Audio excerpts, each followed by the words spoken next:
Good afternoon, all, and welcome to another edition of the Sal Greco Show. And I'm your host, Sal Greco. Thank you all for tuning in right now. If you can, please, if you're watching us on YouTube right now, please hit that like, share, subscribe button, hit the notification button as well. If you're watching on Rumble, hit the like button, hit the Rumble button. And if you're watching us live on X right now, please repost this, share this out to all your friends, especially those in that low information bubble. There's a lot of that going on right now. A lot of it going on, especially with this election. So thank you all for tuning in. I say, everybody, good afternoon to everyone in this chat. 92 Charlie, Chronicles of the Collapse. Yes, and I see some questions here. I had an issue with a phone, and all I can tell you is if your phone goes down for whatever reason, and then this is an all-day process because even going to a Verizon store all the way here in South Florida, not to knock the people here, but how can I say this? Things move at a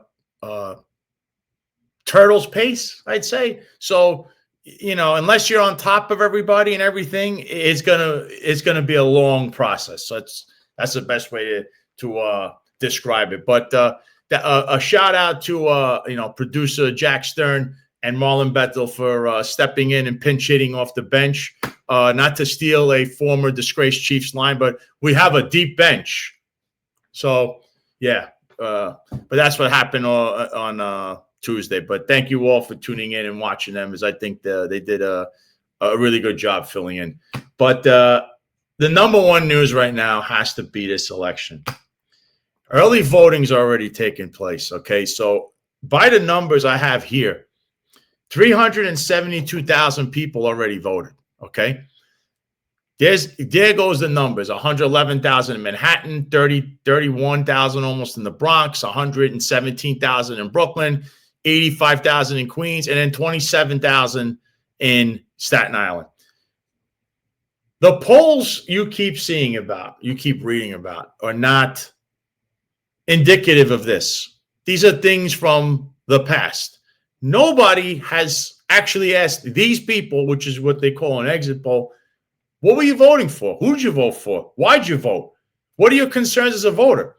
You just see people like this gentleman that I want to show you on the screen, Mr. Bill Ackman, some guy that lives in Connecticut, and he's a hedge fund guy that should have been investigated during COVID. So let's hear what he has to say, because he has a ton of stuff to say. First, he was for Jim Walden. Okay, we found out about that. Now he's for Andrew Cuomo. He was always for Andrew Cuomo. So let's hear what he has to say. New York's been very good to me and my family. Been a New York City residents for over 100 years. And it's the most important financial capital in the world.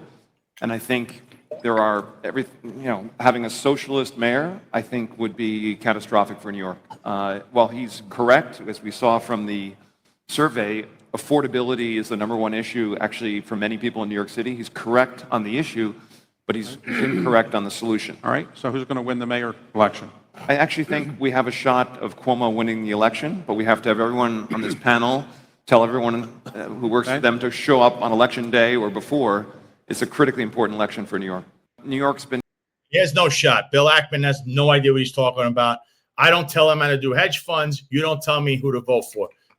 This guy is seriously invested in all of this stuff. He's a real estate guy as well. And him and his pal, John Catsimatidis, have been up to their eyeballs in nefarious actions behind the scenes, meaning the direction of where money being allocated, super PACs, all kinds of stuff. Because remember, Bill Ackman was advocating first for that criminal mayor, Eric Adams, who we'll be discussing later. Eric Adams, who, disgracefully bowed out. Well, he had no choice. He never had a chance. And neither did Andrew Cuomo, who was shellacked in his primary. Destroyed, actually.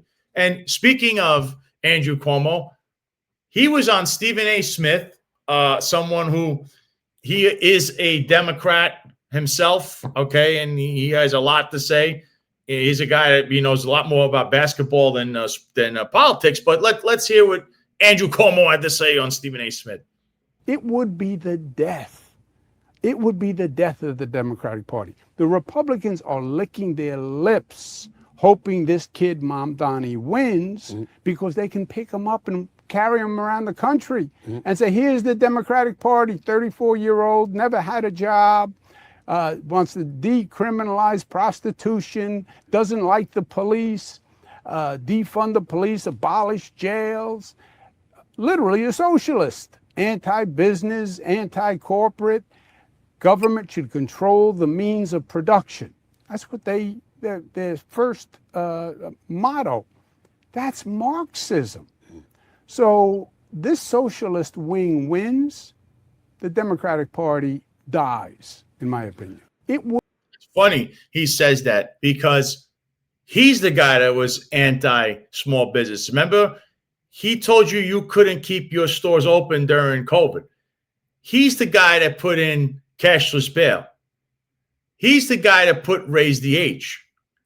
He's the guy that released 43 cop killers. He's the guy that said your family has to go to a nursing home. Oh, by the way, you're not allowed to visit them either. And people were dying left and right. He's the guy that's also in now 13 sexual harassment lawsuits that he did not get taken out of, folks. You are still paying for his defense and the legal fees in New York State and New York City. Why is that never mentioned? I mean, he's sending out text messages that I have. Trump endorsed me. He's Defend NYC or whatever that is. There's another number too. I don't even live in New York City. So that shows you how fugazi these polls are, because these people from New York City are trying to poll me in Florida. Oh, remember, I'm a likely voter. I mean, do you see what I'm talking about? This is one of the biggest charades I've ever seen. So many people are invested in this. And yet, in the end, I don't know if you can really change what's going to happen as a result because of this. Had he gotten out of the way, Andrew Cuomo, Curtis Sliwa always had the best shot one-on-one with this guy. Two major party candidates. One that is beloved by the people. He's almost as favorable as Mamdani, especially in these polls.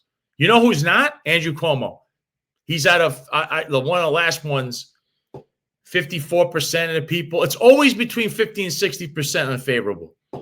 There's an Assemblyman, Ed Ra, who's on this show. Remember, he unfortunately has to be in Albany and work alongside Mamdani, who is never in attendance. But he replied to something I had posted. And there he says, Andrew Cuomo does not want to be mayor, never has. He ran because he thought it would be easy, and he'll likely be living in Westchester again in a month. I think Assemblyman Ra also forgot that he likes to go to Long Island, where his brother lives. And, of course, he's a star of the Hamptons. With John Catsimatidis. Maybe he'll fly his helicopter with him. So, again, now, back to now, a surrogate of his, the disgraced mayor of New York City currently, Eric Adams, apparently he's at a rally, and I think this is today, and he had a lot to say, which is hysterical what he has to say. Remember, he's the current mayor. So let's see what he has to say. You cannot expect someone who depended on their parents because they didn't want to work. Now they're going to be in charge of working class people in this city. That is not who should have the baton, and be clear on that. And listen, to my Muslim brothers and sisters, there's a level of pride that's associated with seeing someone that you identified with moving to the next level. Yes, I was proud to see Mayor Jenkins become the first African-American mayor. And I'm sure the first Italians that saw the first Italian to become a mayor in the city of New York felt a level of pride. We all have a level of pride when someone that we identify with in some way becomes a level of opportunities for the next. But is he living out who he says he is? I have not seen one Muslim that supports the decriminalization of prostitution.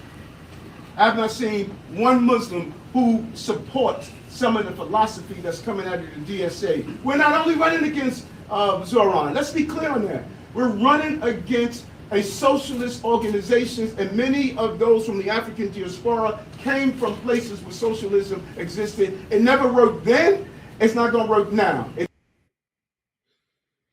Interesting. I see right there in the comments, IMP Fracco says, pride cometh before the fall. You know, he's talking about socialism. That's what he brought to New York City and continues to. And he's talking to Muslims.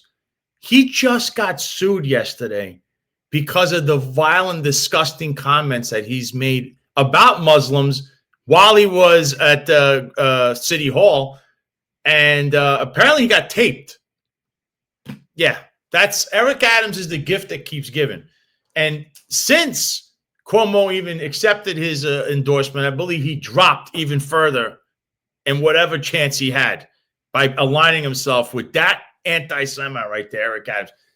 Eric Adams, if he's whatever community he's with, he's your best friend that day. But he'll badmouth the other community. You know, remember, it's the Istanbul of America. It's the Rome of America. It's the Mexico of America. It's the Dublin of America, New York City. That's all. Remember all the times you saw that? And then he says Andrew Cuomo's a snake, but now he's standing up there with him. That, you know, I don't know what else to say. His special agent said, this is priceless. Adams felt entitled to the black vote and called black folks who didn't support or vote for his crabs in apparel. The irony. That's what I'm trying to say. You know, I don't even know how you take this guy serious. Just go back to the, you know, video, watch all the shows I've had. Watch the Finest Unfiltered, all these reruns. You'll see who Eric Adams really is. And to think he's now going to a mosque or he's trying to talk to Muslims after all he did. And remember, he was a Louis Farrakhan guy. Then he now I remember him. Remember he was going to that the Rebbe, the rabbi, where the I guess it's a cemetery, begging to get pardoned. Remember that? This guy is a snake. Like he's the biggest snake oil salesman there is. The only good thing here is that he won't be the mayor. Anything is better than Eric Adams, and anything's also better than Andrew Cuomo. But Mamdani is beatable. But with all this obstruction, I don't know if the low information voters are going to see through it. I mean, there he is. Did he tell those people that he showed them that picture? I'm sure that would infuriate a lot of them. You know, he panders to one group or the other depending on who's paying the bill that night. That's essentially who this guy is. But now I'm going to show you Mamdani, who had something to say. Because he came on, I believe, a show, and they asked him. He's barely going out there, by the way. He sort of is, but he isn't. Let's see what he has to say on MSNBC. You have to be aware, right, that many of the things that make people feel squeezed, you are not going to control. Look, there are things that are absolutely functions of the private sector. But what I've also been frustrated by is that politicians understanding themselves as if spectators to this affordability crisis. 2.5 million New Yorkers in this city live in rent-stabilized housing. The city determines if their rent increases every year or not. That is no small thing. This mayor has increased their rents by more than 12%. After housing, the number one cost in this city is childcare. The previous mayoral administration delivered universal pre-K. That took an immense burden off of the backs of working-class families. We're going to deliver universal childcare, which would take off $22,500 a year on average from the backs of these parents. And finally, buses.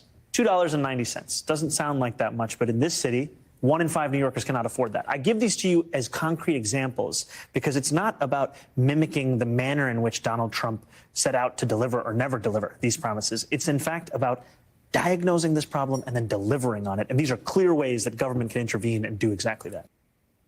You know, this guy, he's mentioning rent stabilized apartments. He lives in one. Okay. And then he's never, like, he barely shows up to the state assembly. His district is a mess. Nobody sees him in his district. He allegedly lives there.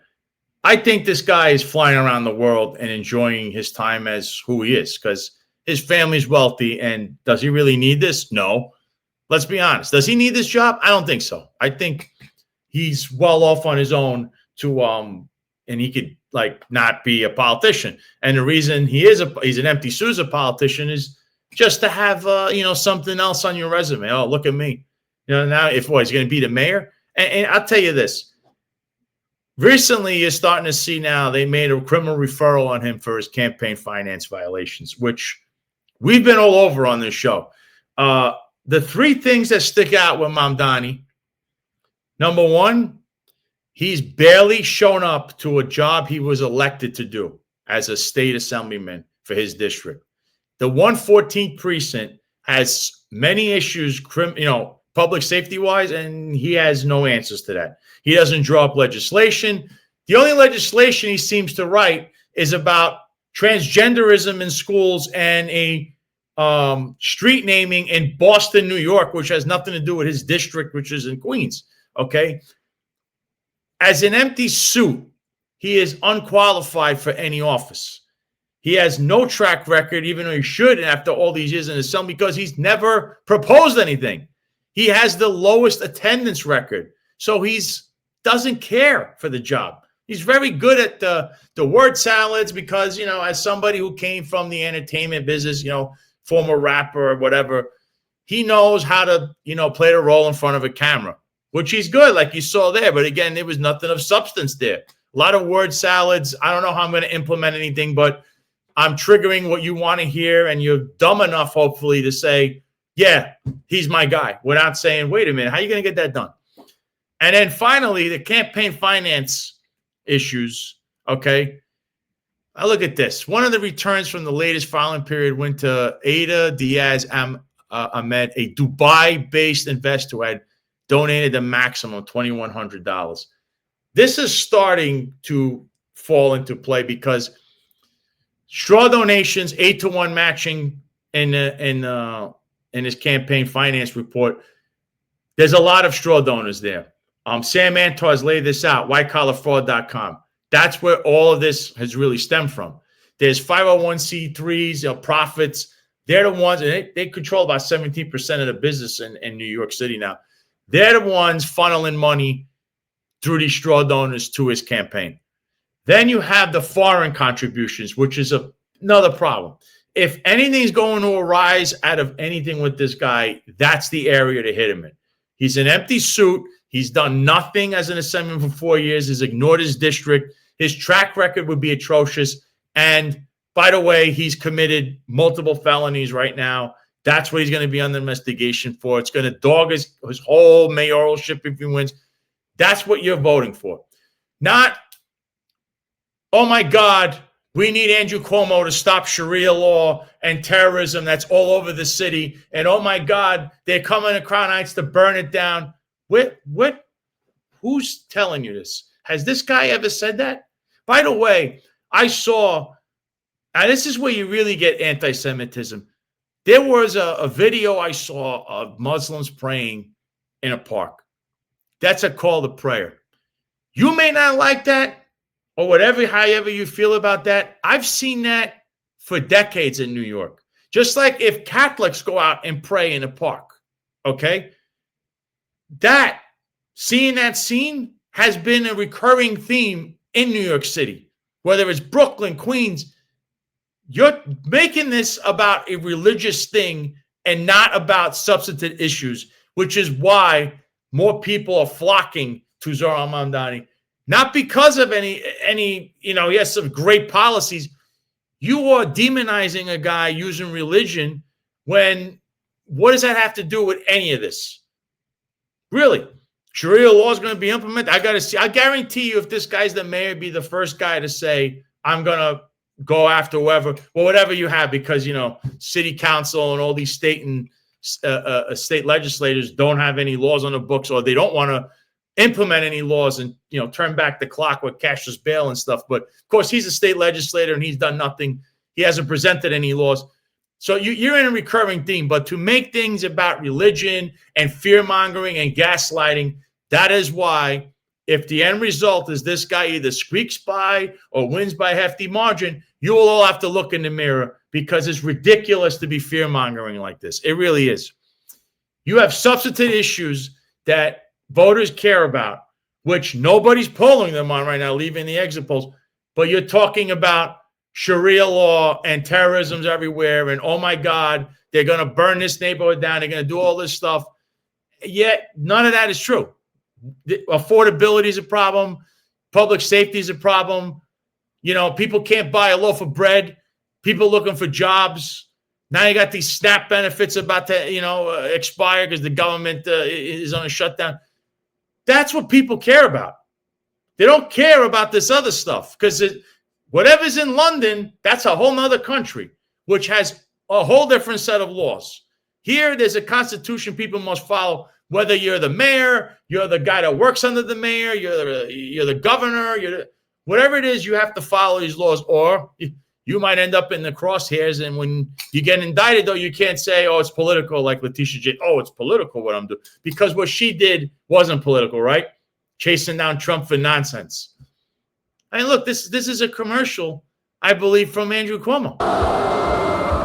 But Mom Donnie says you're free to go. Woo-hoo! Who cares if legalizing prostitution statistically leads to an increase for sex trafficking of women and young girls by 70%? You can't have safety without equality.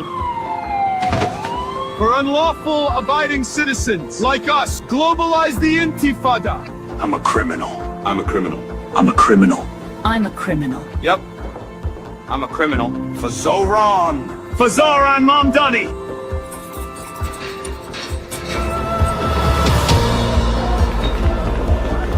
I didn't have a real job until I was 30, but sure, give me the keys to the city. What's the worst that can happen? Paid for by Cuomo for NY. That's a total fear-mongering thing. First of all, the criminal they're talking about is the mayor right now. You got a criminal who's running the place into the ground.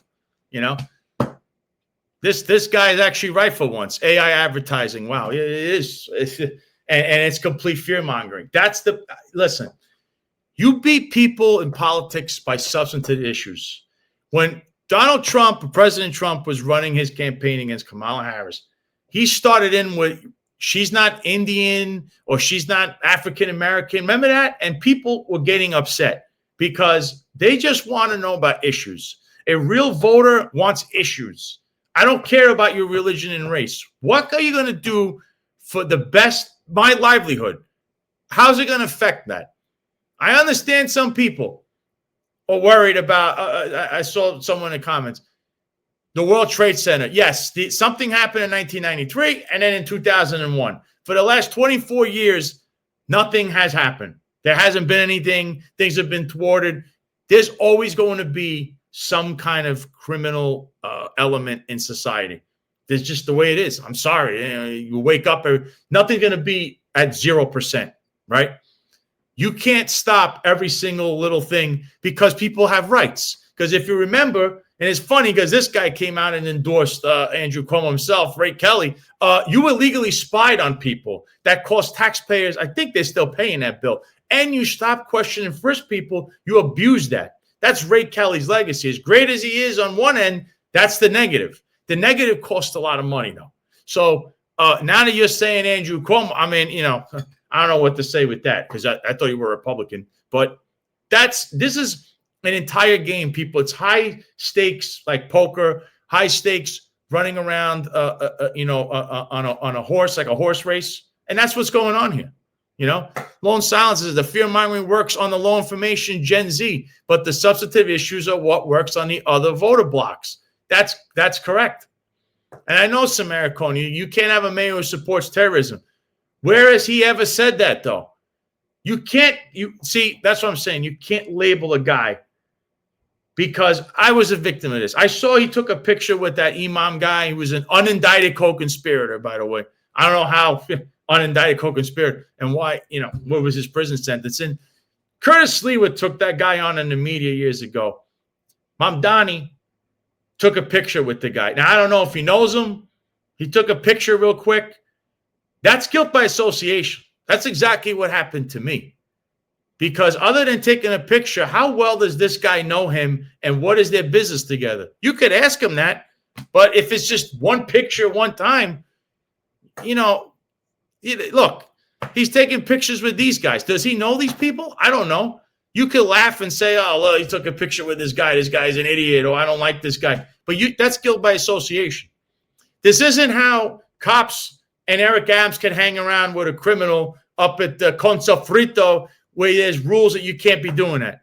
When you do it repeatedly over and over and over again. But one picture, one shot means what? I mean, they have me labeled as an insurrectionist because some people were around me that I don't even know, but they're in a picture with me. So you guys cannot be doing the same thing. I'm very adamant about these things.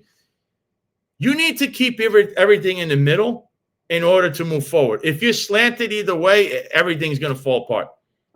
You might have conservative values. Yeah, we all, I do. But I'm not labeling this guy anything because I have nothing to go on.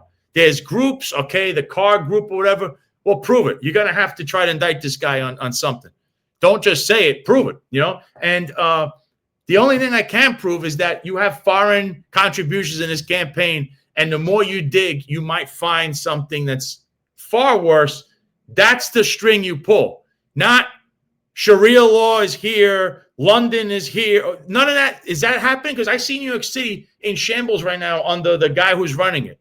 People actually said, unfortunately, there was another anti-Semitic attack, I believe, and a man was beaten, a Jewish man, and they said, oh, this is Mamdani's New York City. No, it's Eric Adams who's running New York City.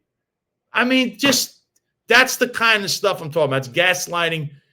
That shouldn't happen at all. That should not happen at all.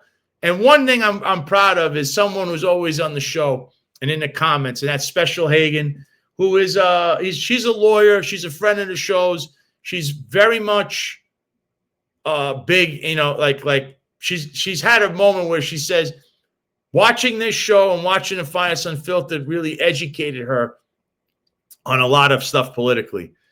And here's an article she wrote, and you should go to Hagen Office, lawoffice.net to read her blogs. Her latest one here is something I'm going to take pride in here because she says, Curtis Sliwa, the compassionate, tenacious, and integral candidate that best reflects the character of the city and what the city needs going forward. This is a great article because if you don't know, Special Hagen is a registered Democrat. She's been a Democrat her whole life. And all of the information and what she's seeing in the show and stuff that she sees me and John McCarr and Eric Dim and everyone here put out has changed her mind on what's going on with the city and the direction of the city. And for her to even endorse Curtis Sliwa is a big thing. Because here's where someone who, yeah, she has a law degree, you know, she's been a lawyer a long time, but maybe someone who's not well-versed in politics became well-versed in politics, which is what I'm talking about. Because low information is people that are not informed. And here's someone who became informed and realized, oh my God, if I don't, you know, this guy is the right guy for the job. And that's essentially what I've, you know, what's been done here, you know, and that's the most important thing, you know. And Joe Ramirez here says, Sal, it's simple. You attack both sides to Cuomo with Zoran and his terrorist partners just because majority of New York voters were here for 9/11.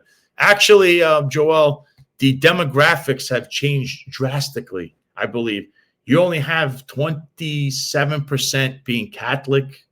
Whites are down to 22%. Hispanics are like 27% of the population in New York City. Those demographics have changed since that time, you know. And as much as people remember this, it's horrible. But you can't label some guy that he's, you know, this is going to happen again if this guy gets in office. You never know, because it was George Bush who was president. It was Rudy Giuliani who was mayor. So you never know. Anything can happen. It's how you lead. How do you lead and how things are going under your leadership? You can't say this guy's elected, this is going to happen. I can say that about anyone.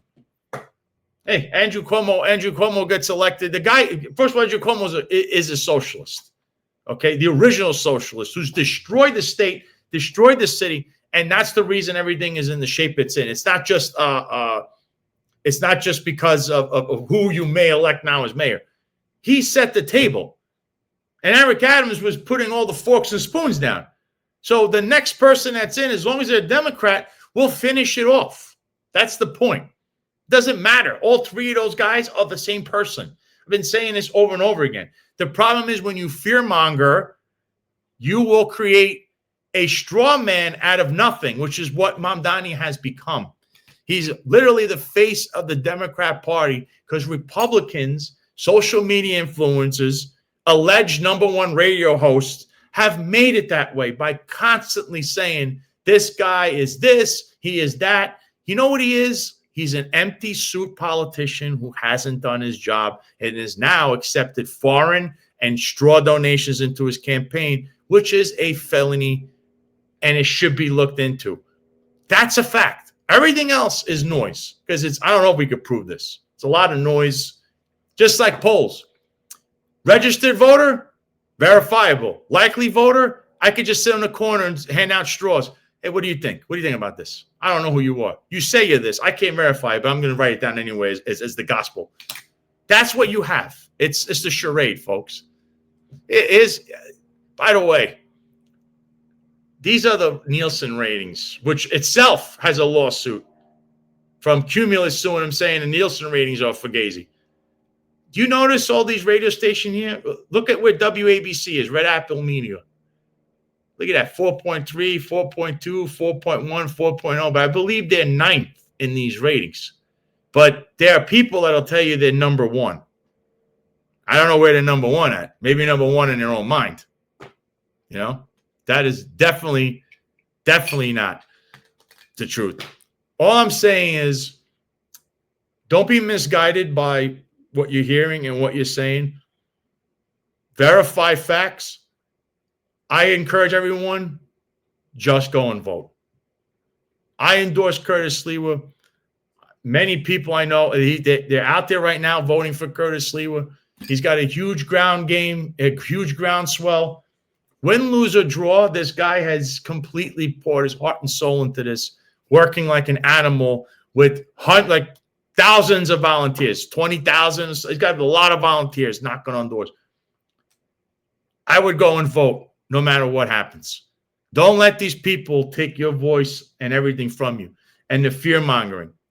I mean, next time I'm on, it'll be on election day. And I think you really need to look at yourselves in the mirror. Or do you believe the hype, or do you believe your eyes?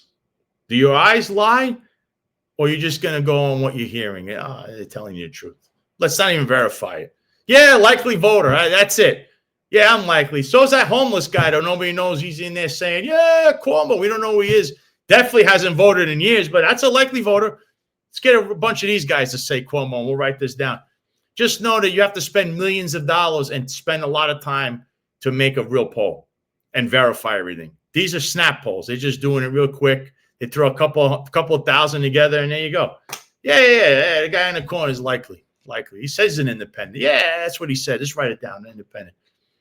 Imagine that's as a police officer. Imagine, I think Joe committed a crime. Are you sure? I don't know. Could be John. But Joe, I'm saying it's Joe.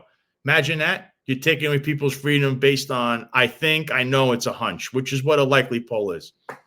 Verifiably, folks. You got to verify the facts. Registered voters. So now before we get to our guest, as you know, I get my news off of Free Spoke. So let's see how you can download Free Spoke and get your news from them. I know you surf the internet and you search for things on the search engine and you don't get what you're looking for. Well, I have a solution for you, and that's Free Spoke. Free Spoke is a search engine that does everything without all the restrictions and all the censorship, and there's no porn ads. Free Spoke is about authenticity rather than agendas. Labels media bias, no intrusions or data leaks. No porn ads, like I said, unlimited, unbiased AI. Also, deep dive podcasting. You can look it up. Go to freespoke.app.link/Greco. Download the app. You could also use the same link to get 35% off the premium subscription, which would be well worth it. Try it out. freespoke.app.link/Greco. They have it, folks. It doesn't track your information. It's perfect to use them. I use them. That's where I get the headlines as they pop up live. And use the promo code Greco35. Get 35% off your subscription. It's better to go to Free Spoke than it is to go on some major search engine that's probably going to tell you it's over. Sharia laws here. Andrew Cuomo is the only guy. By the way, he caused all the problems. He's the only one that's going to save you. I'm sure you'll see that on all the search engines somewhere, including WABC Radio. But so to hear now, we're going to get to my guest. I'm sure everybody knows who he is, especially anyone in the police department. And before he comes on, I was going to show you something, as this is important, that He's right now involved in a class action lawsuit. All right. Here it is. Okay, this is for the race discrimination that's going on in the NYPD. You could call his law office. You could, if this has happened to you, especially since I believe October of 2022, then my next guest is your man for the job. So I'd like to introduce none other than the one and only John Scola. Thank you, Sal. I will say, since the first time I came on, not a week goes by that someone hasn't called my office trying to hire me based on seeing me on the show. So I want to thank you first and foremost for all that you do. We really appreciate it. John, not only am I a fan of yours, we're both paisans. I think what you do is so important because you bring accountability, which is something that no one in this police department wants to take. And I'm talking about people in charge. We're not talking about the rank and file, that's who you end up representing like 95% of the time. So the problem is that no one in this police department, nobody in this police department wants to do anything. They don't want to be held accountable for anything. So the kudos to you for putting together so many different things. The first thing I wanted to ask you about was that particular thing. Sure. Because you're doing this whole class action lawsuit. So explain to everybody what's going on with that, and how people could reach you, because I've seen this a couple of times, and I'm hoping that you're getting traction with it. Absolutely. So we filed the Grau case 2 weeks ago. So just for a bit of background. So under the law, if a minority group is promoted at less than 80% of a majority group, it's deemed automatically discriminatory. So we had DCAS stats from January 21, and that led to multiple class actions that we have pending right now. The first one was an Asian captain class action for discretionary promotions above the rank of captain. And the second was Hispanic detective class action, which shows discrimination within the ranks of detective. So once you get to third grade, to get to second or first, it actually showed that Hispanics were promoted at 72% of white males as of those stats in 2021. That case is pending. We have a statistician that we retained that found discrimination based on those statistics. And we actually have a pending class certification motion to try to certify the class to bring in all Hispanic detectives into that class action. Any Hispanic detective that I believe worked after, I believe it's November of 2020 to the present date, can join that class. All they have to do is sign a consent to join form. So flash forward to the most recent one, Grau. So we actually got new stats from DCAS, which are based from June of this year under Tish, actually. That's why Tish is the only defendant in the case, because the stats are based under her reign as police commissioner. That showed that Black and Hispanic police officers were promoted to the rank of detective third grader specialist at 54 for Blacks and 55% for Hispanics compared to whites. That actually worsened under Eric Adams. Under Adams in 21, there was no discrimination on those ranks, mostly because in 21, it was overwhelmingly more white cops on the job. And during that time, the number of Hispanic cops actually increased, but the numbers of detectives basically stayed the same. So it's about 2 to 1 Black and Hispanics, or whites rather, to Black and Hispanic detectives on the job. Blacks are actually at about half of the total number of police officers and detectives as Hispanics, which have about the same. So let me regroup here. So white and Hispanic have the same amount of police officers on the job. Blacks are about half of that. The whites, however, though, have about double the amount of detectives than Black and Hispanic proportionally. So that's where the discrimination is. They actually fixed the discrimination within the rank of detective during the tenure of Adams. So they were able to do enough discretionary promotions to fix that problem. But they can't go back and retroactively fix the discrimination at the time we filed. So that case is ongoing. The one that was filed a couple of weeks ago, we are crushing it. At this point, we have 45 sign-ons to that case. So we started with 2. 43 other people joined. We're actually looking for an Asian police officer who wants to join this class. Asians are actually promoted at 31% of whites during the same time. I got a couple emails from Asian officers who asked if they could join.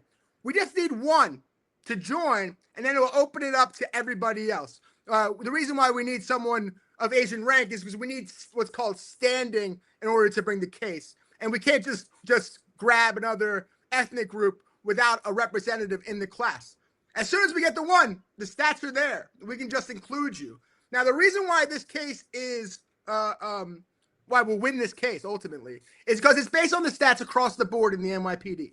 So basically, we bear the initial burden of setting forth that something in the department is discriminatory. Then the burden shifts to the city to set forth a legitimate business reason for what they did. But they can't have one here because everyone should have the same opportunity to become a detective. Now, this is different than a one-off case in your command where you have people in your squad that you can compare yourself to, or in your on a different tour in your precinct or in your borough. This is across the board. So they can't come back and say, well, we prefer whites for this reason. So basically, this is a very strong case based on the stats that we have. They can't really run from it. So anyone that wants to join this, as long as they worked in the rank of police officer and they're black or Hispanic or Asian if they wanted to lead the class, and then after the first one, just to sign on, all you have to do is sign on a form, and as soon as we get it, you're in. It's identical to the paid detail class action, which I'm a part of, that has more than 1,800 members already signed up. Police officers are signed up for that class. That's ongoing against all the vendors in the paid detail class action. So this is very similar to that. So anyone that wants to sign on, you're welcome. This is perfect for someone who's retired, honestly. Because like, if you're on the job and you have 10 years and you think you're going to get it next year, this might not be for you because you want to stay on and try to get the money on your own. If you're at the end of your career and this is it, and you're not going to, you're like, I have people that come in that get passed over for investigatory track because they're like, well, you're in your 19th year. You're not going to stay here. But like, no, I'll stay. But then they get passed over. So someone like that, where it's like you're in the transit detail with the other 300 people and you're stuck there and you can't get out of there, even though you have transfers lined up to ESU, or another one I had a call from the advocate's office, and they're stuck in this transit detail in perpetuity. This is the case for you. If you're retired, sign on. If you're worried about the retaliation on the job, which is a real consideration for my clients, like I do the job for a living. We're very understandable about the plight of police officers, the retaliation that exists, and what you have to go through once you file that lawsuit. So if this is right for you, you're welcome to join. If your back's against the wall and you have nothing to lose, or you're retired, join the class. It's the more, the better. The only way we're going, so I hope that the Donlin case, which I filed, was going to lead to a systemic a change of the discretionary promotions. But what happened was absolutely nothing. I filed that case. I didn't get one call from anybody, not the AG's office, not the district attorney's office in Manhattan, not DOI, not the police department. I had to file my own IAB log for Donlin. Got a log number. I actually followed your lead, Sal, over the threats from Shell. And then I filed the thing. I got a log number. To date, they have not called us one time. Donlin alleges that they falsified his stamp and promoted people without his permission. They haven't investigated at all. That's a crime. That's obviously a crime. Phil the Heater guy says the lawyers get the money, the members of the class get a check for 45 cents. That may be true, except for the DOE class action that settled for $1.8 billion after 30 years of litigation. And the named plaintiffs in that case got more than $1 million each. The damages for a failure to promote case, I wouldn't take less than $250 on any single one of them. And that's only if the client wanted it. It goes up from there. If that's what they want, I mean, we'll get what they want. The difference in pay in discretionary promotions are significant. The reason why is because I have economic experts that would project your income as if you were promoted and stayed on the job until you were 62 when you're forced to leave. In order to do that, I mean, that's millions of dollars in lost income. Like these NYPD cases are unbelievably lucrative. I front all, like, there's a small retainer for what you retain me, but I front all the expenses of the case. I wouldn't take your case on if I don't think we're going to win. The money in these cases at the end is really high if we survive summary judgment and get through the gauntlet. I put my money where my mouth is in these cases. I won't take your case if I don't think we're going to win at the end. The real money's in the case. Yeah. To put it in perspective, not to brag, but since I settled just under $3 million in New York City Law Department cases since the last time we've been on. So these cases are viable cases. If you are in a command, then you prove discrimination by what's called disparate treatment. So, like, you're similarly situated to these other people in your command, and you're being treated differently because of some protected category, or overt comments like "fuck you, you're Italian." Like, that's like, usually people don't make those comments, but when they do, the cases are worth more money. But like, that's kind of how it goes. So the short of it is, this class, I hope this class and the other classes, I hope drive substantive change in the departments. There's no rhyme or reason to discretionary promotions, as you know. Like, it's who you know, or worse, who you're sleeping with, or whatever it may be. But they're ripe with problems and corruption. The reason why they have no parameters to get promoted, whether it's special assignment or commander of detective squad or third grade or DI, whatever it is, full bird inspector. The reason why they don't have it is because they don't want it to be obvious that they're only hooking up their friends. Mm-hmm. And the more parameters you have, like I have a lot of military clients. Like right now, there's a lot of discrimination for military people on their job. Like if they're on leave, they get really attacked, and it's really nasty. But essentially, like the oh, sorry, what were we talking about? The military. Yeah. Yeah. So I mean, I forget what we were talking about. We'll move on to the next one. Well, actually, we were talking about this, but I actually wanted to. You brought up Donlin, which was something that when you filed this, I had so many people want you to come on and explain the entire Tom Donlin. I mean, we even made I don't know if you saw it on the Finance Unfiltered channel.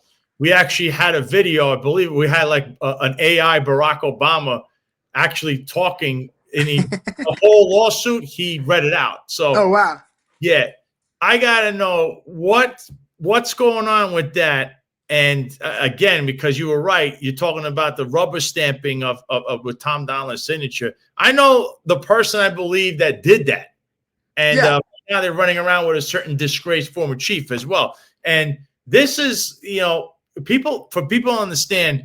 This time in the police department in 2024, that's right after Caban, who, you know why he left and what was going on with that nightclub and all that stuff. And then Tom Donlin walks in, and he actually thought he was going to be the police commissioner, but, he had a rude awakening where you realize it's like it's a whole system of clowns around you. And essentially the lawsuit read like everybody there was doing everything to subvert him and destroy anything this guy thought he thought he was a police commissioner, and really it wasn't working that way. I don't know if you could explain a little bit. Absolutely. So just a bit of update. So after we filed the case, no one contacted us.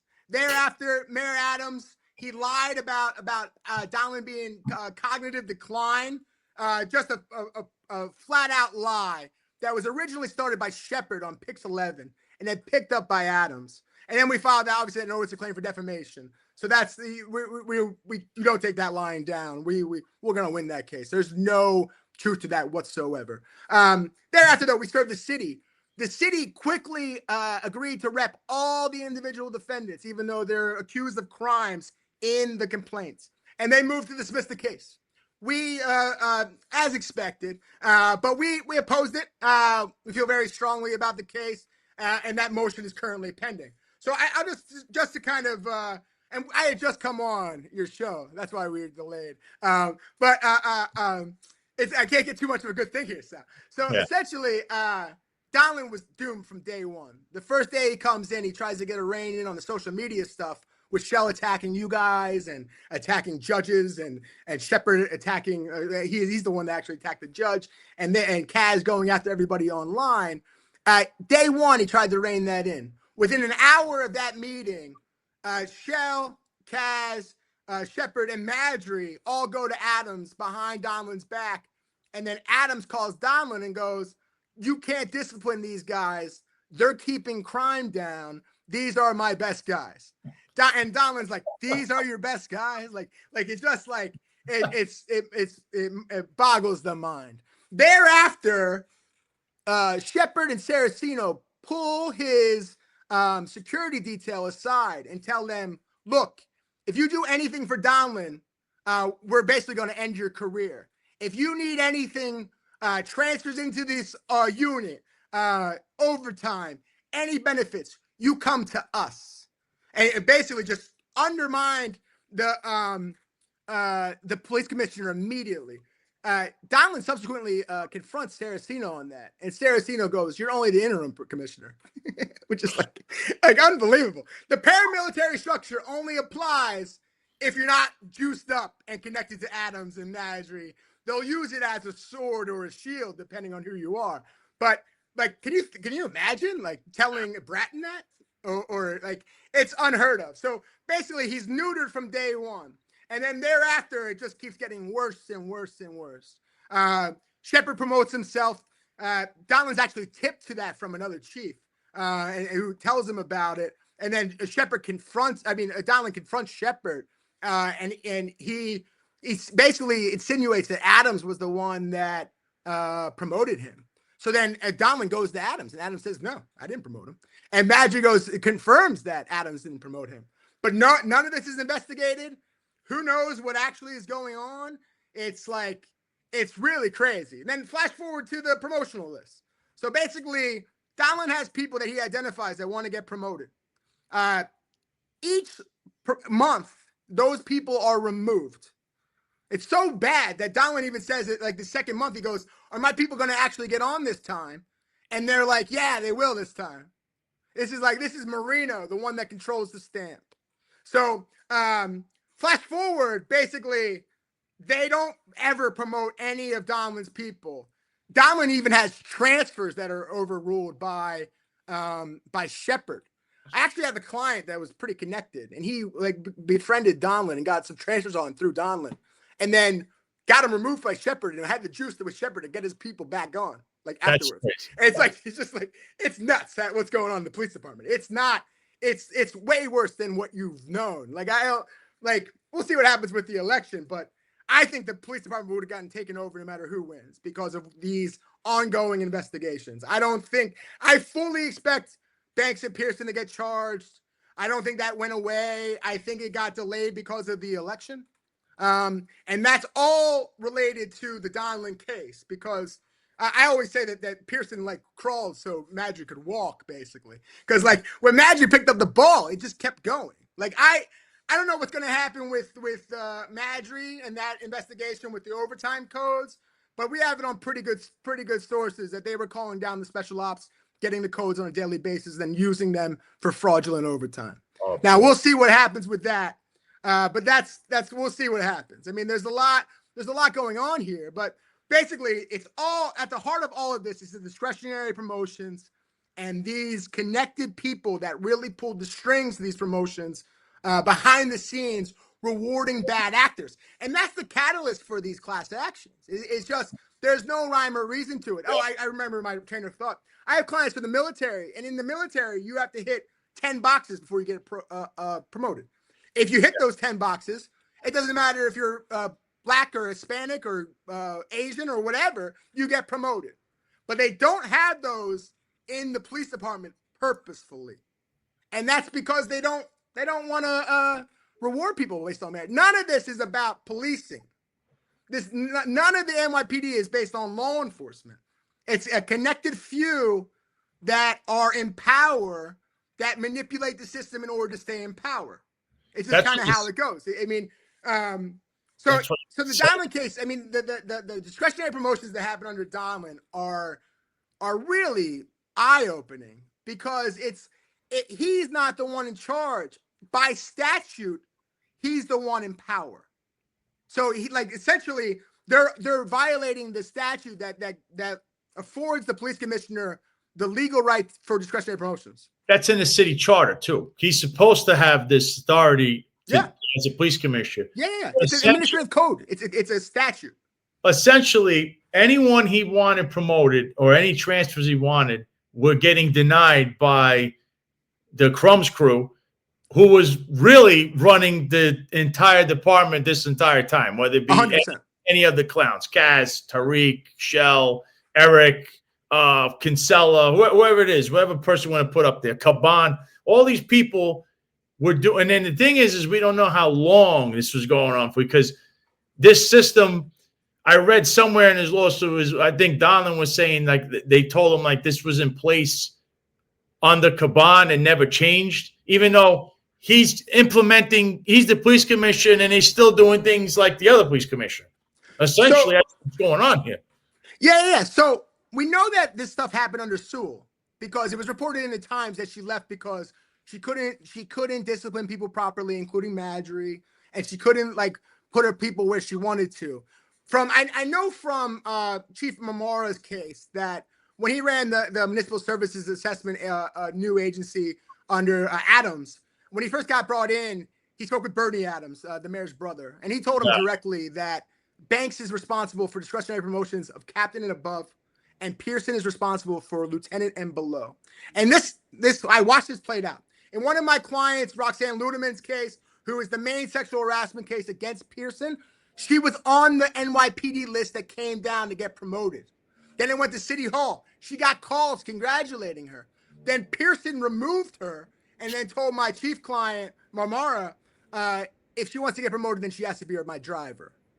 Now, we all know what that means on the job. Like, if you're getting sexually harassed by your creep sergeant or lieutenant right now, and you make you be your driver, give me a call. Like, really, it's like that's MO. That's like that's the normal course of sexual harassment on the job. Pearson to say that is ridiculous. My client was the chief of staff of that agency, of that unit. So it's like she's not like some like it's just so egregious. This is wild. That was wild. Someone commented, "We'll see how long before this case settles." So we don't know what's going to happen. I will say though that we'll know soon how good of friends Adams and Pearson are, because if Adams doesn't try to settle the Pearson cases before he leaves term, I bet you the new mayor comes in and cuts Pearson loose, and then Pearson's going to be on his own to fund his own case and pay his own way. And we'll see what happens. A lot of times at the end of these administrations, they'll kind of close out the loose ends. The Pearson one's really interesting. I have every expectation that he's going to get collared at some point. I mean, they've been presenting to the grand jury for years on him. I have clients that ran his number DOI 3 years ago. I mean, we'll see what happens. But we'll see. We'll know soon if they're legitimate friends or not. If he leaves them out to dry or not on this case. He's a special case because he's involved in too many, there's way too many suits on him, way too many people.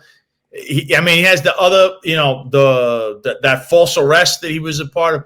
Timmy Pearson is just a problem for the administration and for all these lawsuits. And you're right. Usually at the end of a term, you don't want to leave things lingering, including my own thing if you're no longer the mayor, it's open season, because the next one that comes in could say, the hell with this guy. Like, I don't know, Eric should testify.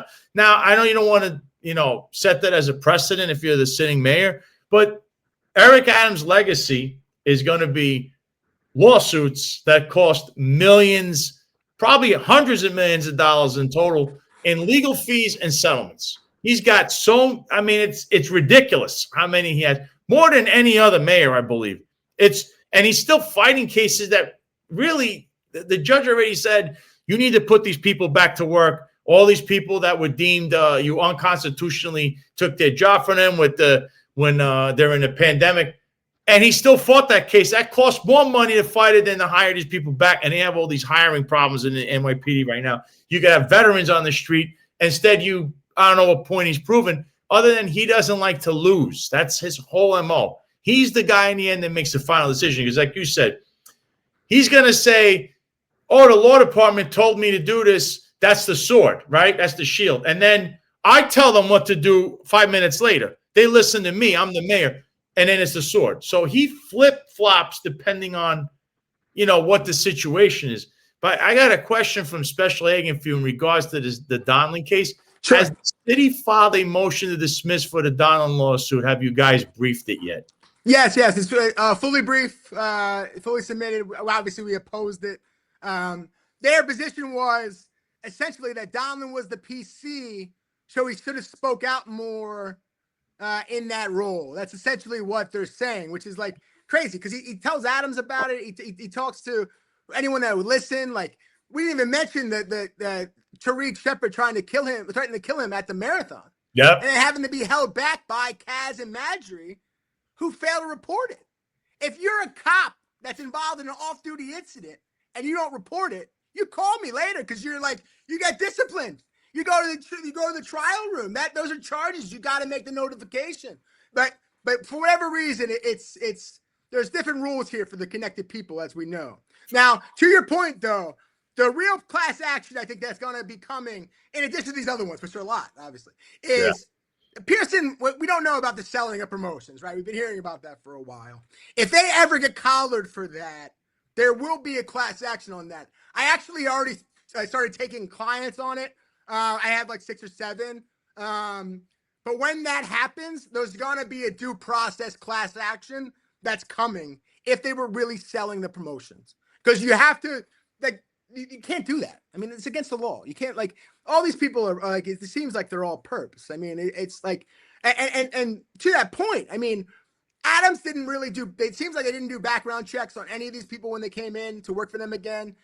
We found out through the courts of discovery that Pearson had a rape allegation from 2014, that IAB knew about it. The woman directly talked to Harrison, who was in connection, like in talks to become the next PC.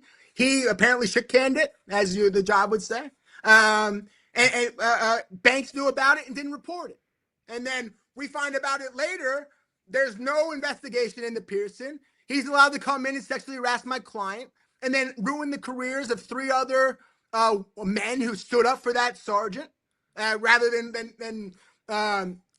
going along to get along. That's the big problem on the job. Yeah. Is there's no leadership training here, and people are more scared to and rightfully so. I mean, it's like you have to make a decision about whether you're going to do what's right and risk your career, or go along and keep your head down and get to the end. It's a very tumultuous place to work.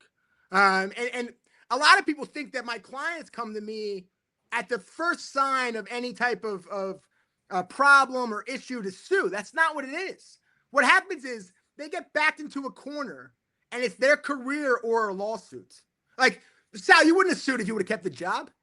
You know what I mean? Like, you might have. I mean, like, but if you keep your job, it's much easier. Like, it's like you get backed into this place where you're getting interim evaluations, and you're on probation, and you can't, or like you can't earn overtime, and you're like, but your mortgage is based on this other money that you had before. Correct. And the only thing that came in was a loser boss who can't take any feedback and thinks that you're challenging them because you look different than them, or you're a woman, or whatever it may be. I mean, it's like this is my bread and butter. This is what I sue the NYPD for a living. We're good at it because they make it easy because they don't have to respond to any of these lawsuits. That's like, what you just said is the number. They make it easy. Like this whole thing. See, Donlin's case, right? With the whole problem. I mean, some people in the comments that they're saying that maybe he can't. But I understand he can't come forward as the police commissioner, other than if he, as the police commissioner, was to turn around and say all these things that were going on, and then said, and if you want to fire me like on TV or something. I don't know if anyone's ever taken that kind of a stance, because he has enough that everything he said proves, short of, I don't know if you knew about the entire con sofrito, what was going on there where the promotions come into play and this whole nightclub extortion thing. So whatever was going on there, like he didn't know about that part, but like this whole thing, right? He is basically saying, yes, everything that Sal Greco has been saying, that John McCarr and Eric Dim said, that Marlon Bethel said, that finance, it's all true. And I'm a police commissioner, and I'm telling you, all of this was true. And I think people are missing that, because basically what he's saying is this is the most corrupt regime that's ever been in the NYPD, in the history of NYPD. This is Michael Dowd times 10. Like when I had Michael Dowd on, I said it, and he was describing, all they did was they took the operation of whatever, the street cop was doing. It's all the upper echelon guys. Yeah. I don't see how, like his claims, not only, they're going to be justified. I don't know how they're going to handle. He is a former police commissioner. It's unprecedented that a former police commissioner is suing the city like this. And Eric Adams himself is a main defense. I mean, he spoke to him. It's not like, he answers to the mayor. So how does that all going to work out in the end? And all this stuff they're saying, a lot of it is going to be proven true, because you are right. There is criminal stuff going on in the background, which has kind of been, this election, Eric Adams, we got to look out for him. He's Trump's guy. All of that's going to be pushed aside, because I'm going to tell you, after Election Day, the rumor is they're going to be rounding up certain people in the Eric Adams camp and some politicians as well that were involved in whatever nefarious actions were going on, because we know there were. Because Donlin could even back it up that the police department's involved in this stuff. So I don't know what your next step is or when the next court date is with Donlin, but I know a lot of people were asking about him, because he's a landmark case against this regime. Yeah, I mean, 100%. I mean, and he tried.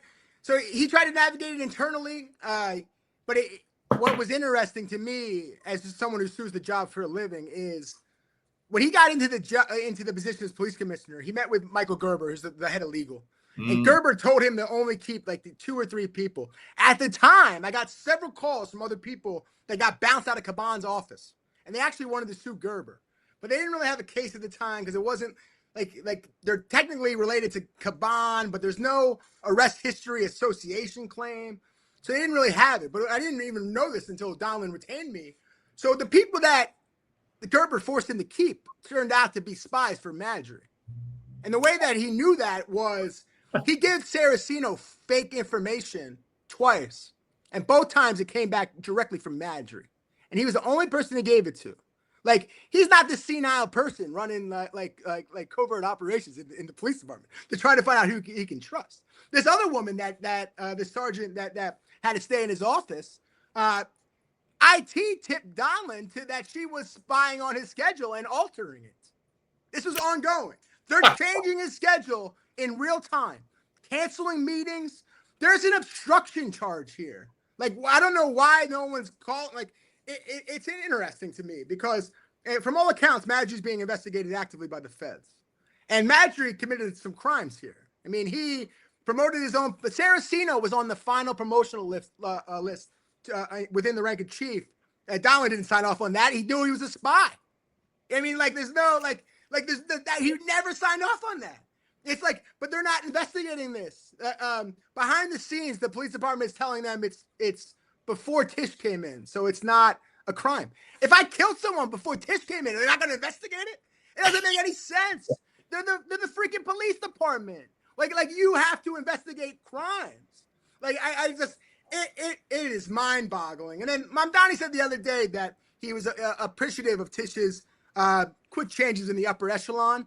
With Madry, they didn't have a choice. He was accused of sexual abuse, and then and then in that Donlin complaint, Adams asked Madry to resign earlier in the month when the OT scandal broke, and Madry said no. Donlin witnessed that. Again, that happened. So like they flash forward, it's like we had the cases against like Stevenson, right? He's still there. Like all these other people that are connected are still there. So like the question is are they there because they Tish likes them? Are they there because Adams won't let her change those people out? Like with Shell and Kinsella? You know what I mean? Gerber's still there. Marino's still there. Saraceno got the blame for the overtime scandal, but that was Madry. Yeah. Like Saraceno got caught stealing time before, and he had to resign the first time, and they brought him back, probably because he was good at stealing time. You know what I mean? It's like if he's good at it, let's bring him back. The whole department will be on steroids in the overtime, which is what happened. I mean, it's nuts. They're not investigating this stuff. It's crazy to me.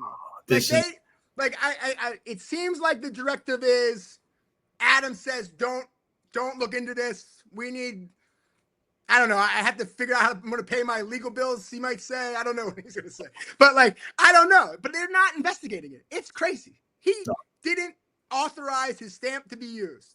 His stamp was used. Millions of dollars changed hands, whether they got promoted or they didn't. That's fraud. I mean, I'm not a law enforcement, so there's probably other crimes there, but there's a lot, enough to look into. But we haven't got one call on it, so I'm not. We'll see what happens. Maybe the new administration will change, and they'll actually want to investigate that. Knowing the police department, it's done. They're never going to look into it. It'll turn into James Coble, the racist EEO guy, and he never looked into any of his cases that he signed off on. Meanwhile, he's trashing all ethnic groups and races and genders and religions on his free time. But I'm sure he's qualified to judge whether this is discrimination in his day job. But they don't look into any of that stuff. This is just how the department works, which is only good for, honestly, me and my kids' future. Honestly, because I sue them. But it's terrible. This needs to be overhauled, and I hope the new administration will do it. Odds are it'll be like The Wire, where they run on something and they get into no, we need to keep crime down. And then it's just a little status quo. But to your point from the beginning, I got a call maybe 6 weeks ago or 2 months ago from a guy that got hit in the bottle on a subway by a random person. And he wanted to sue Bragg for not prosecuting the case, which is typical. But the Post ran a story on it that this is going to be way worse under Mamdani. The guy called me. He goes, I got hit under Adams. Yeah. So I don't know. It can't get any worse than it is now. There's hope in the air because there's going to be a new administration. Hopefully it'll switch to merits. I won't hold my breath, but no, I don't know what's going to happen with the Donlin case. Our claims are incredibly viable. We haven't even gone into the fact that they falsely arrested his wife. That's right. A traffic stop where they said that she had lapsed insurance, where she showed them proof of insurance in the stop. And they cuff her and bring her back to the 19th precinct. And then we're told behind the scenes there's a call between Gerber, Kaz, and Shepard of what they're going to do. And they ultimately released her with just a summons. Kaz wanted to give her a desk appearance ticket. That's what he wanted to do. Or collar her, it seems. But ultimately, they fixed the ticket. We're in the Bronx in 2012. And it's nowhere in the system anymore. This is unbelievable. People that understand this, you see all this kind of stuff we hear about the crime, public safety. There's a crime problem in the upper echelons of the NYPD. It sounds like a mafia, basically, what's going on here. And you got to pledge allegiance to someone or else. This case, Donlin's case, exposes the whole thing where you see that how they turned on him. He's supposed to be in charge. He clearly, you just they basically say, you're just the police commissioner in name only, which is what I was saying forever. That's just the job title. You're not really the police commissioner. And the only reason Caban was even police commissioner is because the guy was partying all the time with Eric Adams. What police commissioner? These clowns, you run it the way you want, and we'll just go and party all the time. They were hanging out with Jimmy Rodriguez and company. Who cares? That's what was going on here. And you're you got crime all over the place, and you guys are smiling and dancing with women and whatever you're doing over there, promoting people out of a nightclub, and you got chaos. And then this guy walks in, Tom Donlin, to be the police commissioner, and he's floored that who are you? We run this over here. That's right. So I got the feeling that Caban's reign was that of a substitute teacher. And then when Donlin comes in, he's trying to get the reins on these people, and they've just been able to run roughshods since Sewell left. And they're like, no, we do whatever we want. Like, to put it in perspective, there was a cop shooting they got taken to Brookville Hospital. And Donlan gets there, and there's no emergency plan in the NYPD for any of these hospitals. So you don't know what room to go to. There's no organization. And this is way different than the FBI, rather, where they have everything kind of set up. So Donlan's like, we need to have these emergency plans for each hospital, because if the mayor calls, then we want him to have like a chain of command and everyone be on the same page. Yeah. And Madry and Shell chime in. They go, we don't need that. We can call the mayor directly. It's like, and that's the problem with the police department is Adams eviscerated the paramilitary structure and the chain of command within the police department. So if you had the juice to go over his head, you couldn't get above him. For instance, Faison runs the aviation unit, or used to. I have 6 lawsuits against him now. And I filed another 7th this week. He told Arambles, his 3-star chief above him, I don't report to you. I report to Madry. He says that to him in real time. And Arambles can't do anything about it because it's the truth. He really does report to Madry, not to Arambles, his actual boss. So, like, this is how the NYPD is ran. I mean, the aviation unit is a good example. There's a lot of smoke there. Faison was running this nonprofit, Aviation for Us, which trains to Aviation for You, or vice versa, during Adams' administration. He gets a lot of grants from the city, the NYPD, the city, politicians. It seems like there might be some self-dealing there. He runs these promotional schools for black kids who want to become pilots. My clients witnessed him bragging about charging 3 times the normal rate to train people in those meetings. If he's taking money from these grants and then really gouging and billing, there's going to be an issue there, obviously. Yeah. This isn't related to any of the stuff with the overtime codes or the issues with the helicopters. So my clients are the ones that were on the helicopters that almost died in these training situations. One of them, my client was in a helicopter being trained by Faison, and he tries to do this training maneuver, and it says that if the basically you're supposed to pull down, not up. So when it starts, Faison pulls up. My client had just read it in the training that that you have to push down, overrides him. If the blades go less than 80 revolutions per second or whatever it is, then they don't guarantee the helicopter and you can die. So he just happened to learn this, like within the hour of him saving his life, because Faison almost killed him in this helicopter. This was the day before the helicopter kicked up the rock, and he didn't tell anybody, and then they found it on the normal maintenance before the next flight. My client, who was going to take that flight, retired because he's like, I'm not going to die during this stuff. Like, these aviation pilots are the most, like, they're unbelievably skilled. They've spent hundreds of thousands of dollars of their own money to get these licenses, and they get into this unit, and Faison basically kicks them all out for these, like, he only liked black people.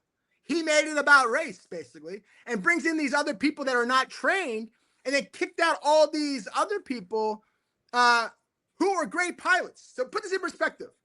When Tish came in January, the aviation unit was so bad that she contacted former pilots, and she had her own fly list. And none of the black pilots that Faison brought in were on that list. She picked the ones that could fly her. She let the other people be flown by these people she deemed not worthy of her being flown by. But she had a list of people that she could only be flown by. So that was way before all this stuff happened with Faison, where he had to resign, and that all that other stuff came out. They knew about this for a while. Those black pilots were the only ones that flew Adams. Adams wouldn't talk to the white pilots in the command. But that's more normal behavior if you hear about Eric Adams behind the scenes. Yeah, and Eric Adams, he's very discriminatory. Just so you know, taking that there's more to the helicopter stuff. So then, of course, we know Adams used this helicopter, which there's no explanation why the mayor is doing that. We had the police commissioner from I know Caban And I also, you're mentioning Tish herself using this helicopter. We then hear about a certain deputy chief, Richie Taylor, having a helicopter flying over his, I believe his daughter's birthday party, also using this helicopter. And then it goes beyond Faison because the guy running it, the Ramblas guy, and the new CO, they've had 2 incidents that they try to kibosh. This is lately with these people. And the guy that's running it now, who's the CO, has a criminal association charge he faced because he was running names for a Latin king, all right? Yet he kept his job falling forwards only to make, and he's good friends with the Cabans apparently. He makes it to CO when as a lieutenant he should have been fired for what he did. Meanwhile, I get fired because they don't like my friend.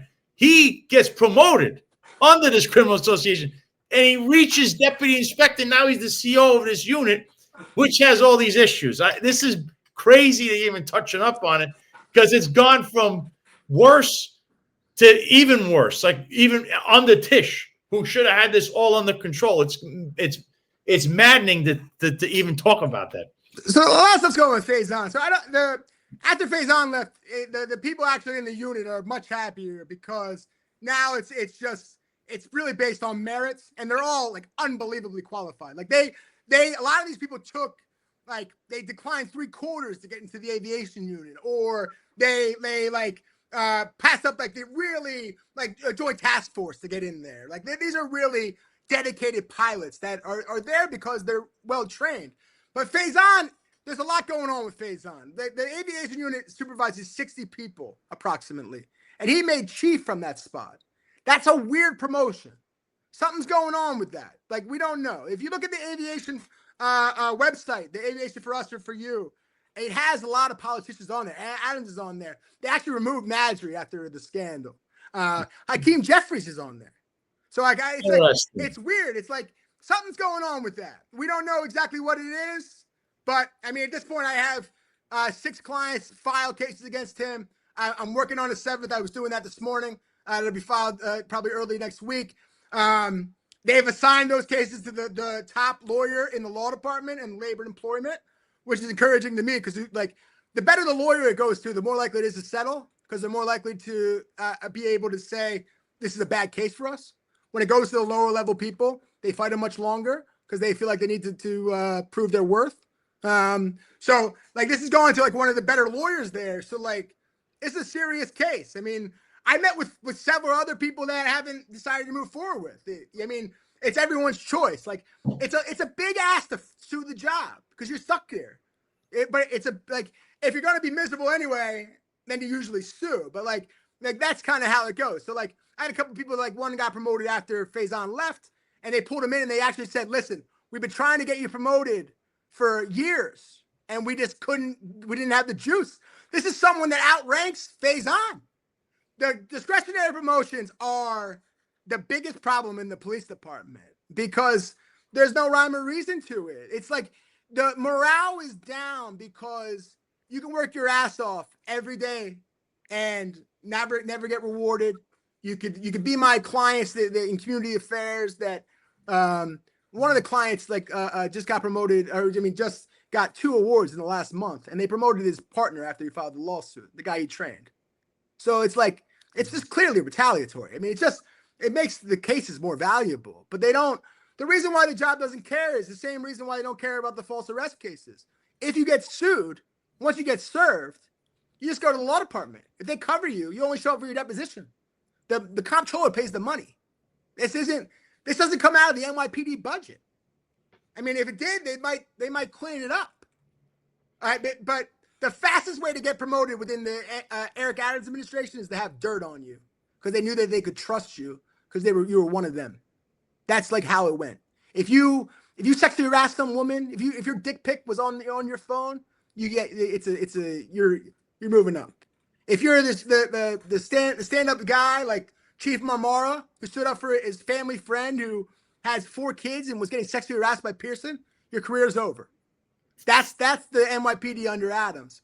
That's why I'm not worried about Mom Donnie, because it cannot get any worse. No matter who it is, honestly, it just can't. And Adams should be in jail. Like, there's no ifs, ands, or buts about it. It's like these people are perps, and I think as time goes on, it will reveal itself to be worse than we even thought.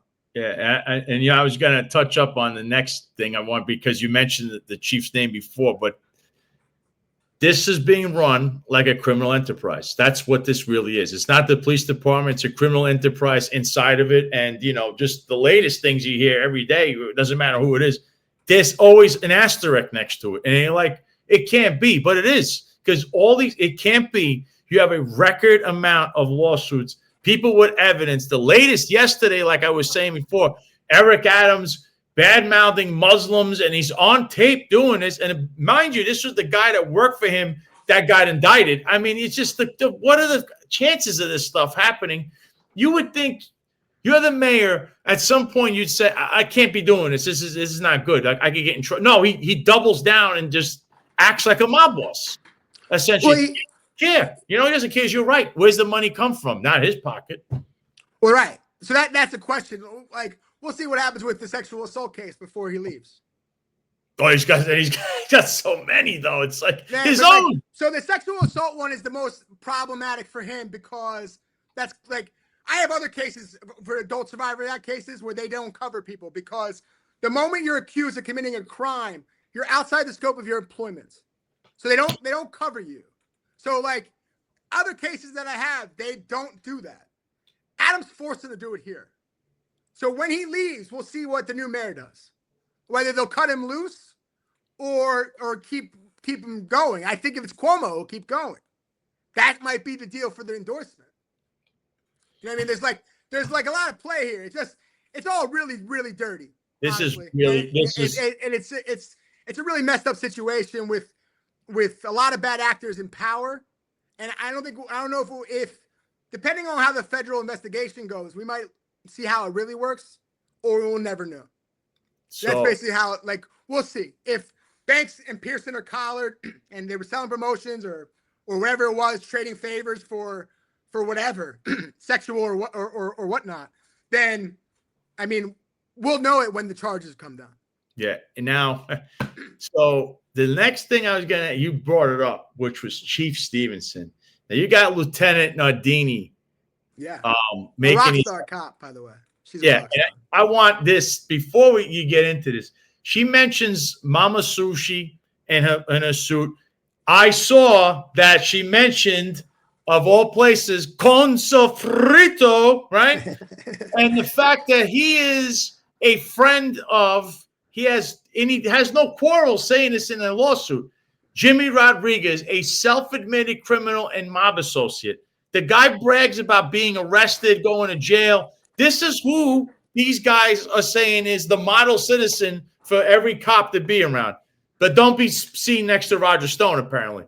So that whole thing, she like explodes. She puts on the map this whole thing. It just explodes how this nightclub extortion thing lines up, because we have another case about the 3-4 precinct where they were running around with Caban's brother, which is a friend of this guy. Remember, they're all connected to the same guy, Jimmy, the nightclub. It's one big racket.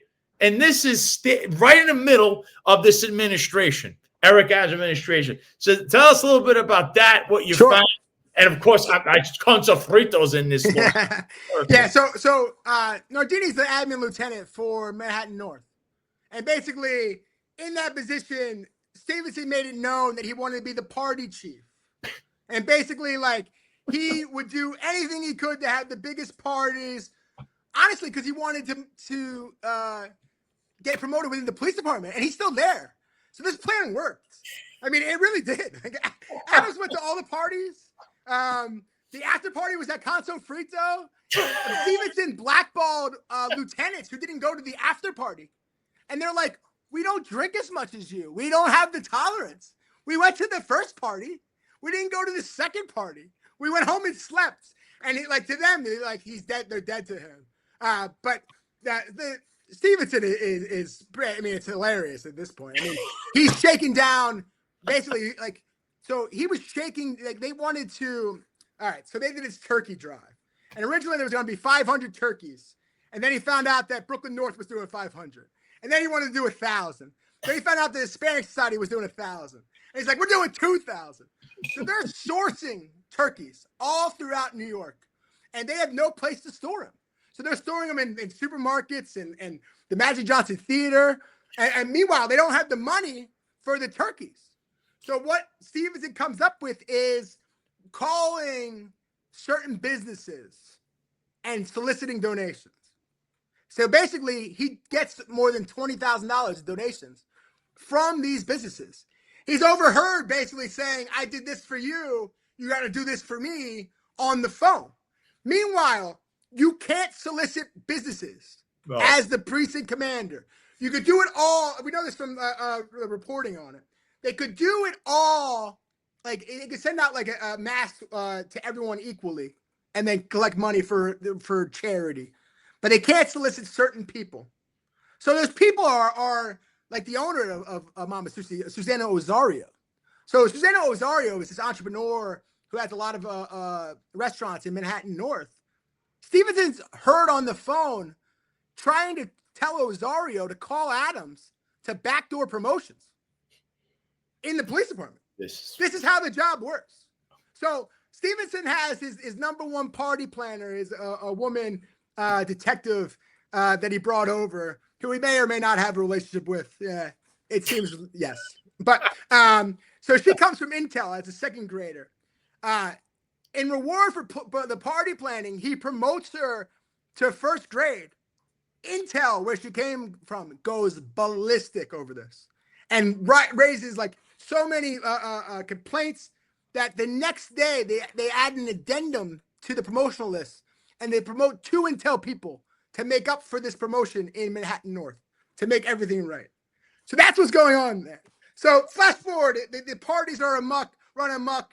He's making commanders sell a certain amount of tickets every day before this party. If they don't, he's threatening to have them up at Comstat longer. He's going to harass them on the thing. They're 10-2 people bringing them back to the command to promote the tickets. Like they're doing adjusted roll calls in the middle of the tour to promote the tickets. He has a policy that the minimum manning doesn't apply for the party. If you like, it is nuts what's going on in Manhattan North. Flash forward, he's playing the December party for a Christmas party or maybe Halloween. This week, he's joking about the lawsuits in the meeting. He's basically saying like, it's just a joke to all of them. This is why the whole Tish thing is not real. Like, if she's the police commissioner in name only, just like Donlin. Now, she has more power than Donlin because, like, she doesn't respond to Adams, basically. There's, like, this whiff that's going on and what we're hearing that Adams and Tish don't really get along very well. And basically, Tish is doing her own thing. The rumor is she doesn't speak to Kaz at all. If you see, like, Kaz doesn't really have a lot of control over the NYPD as deputy mayor of public safety. They're not really in those videos. There's rumors of a rift between those two behind the scenes. So we don't know. I mean, Tish's boss is Adams. So Adams might be like, listen, I like the party chief. He sets me up with women. He has great after parties. I hit up my mob associates. I get some money. It's a great time.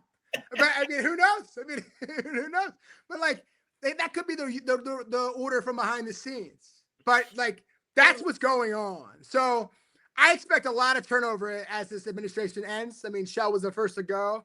I think Kinsella will be out soon.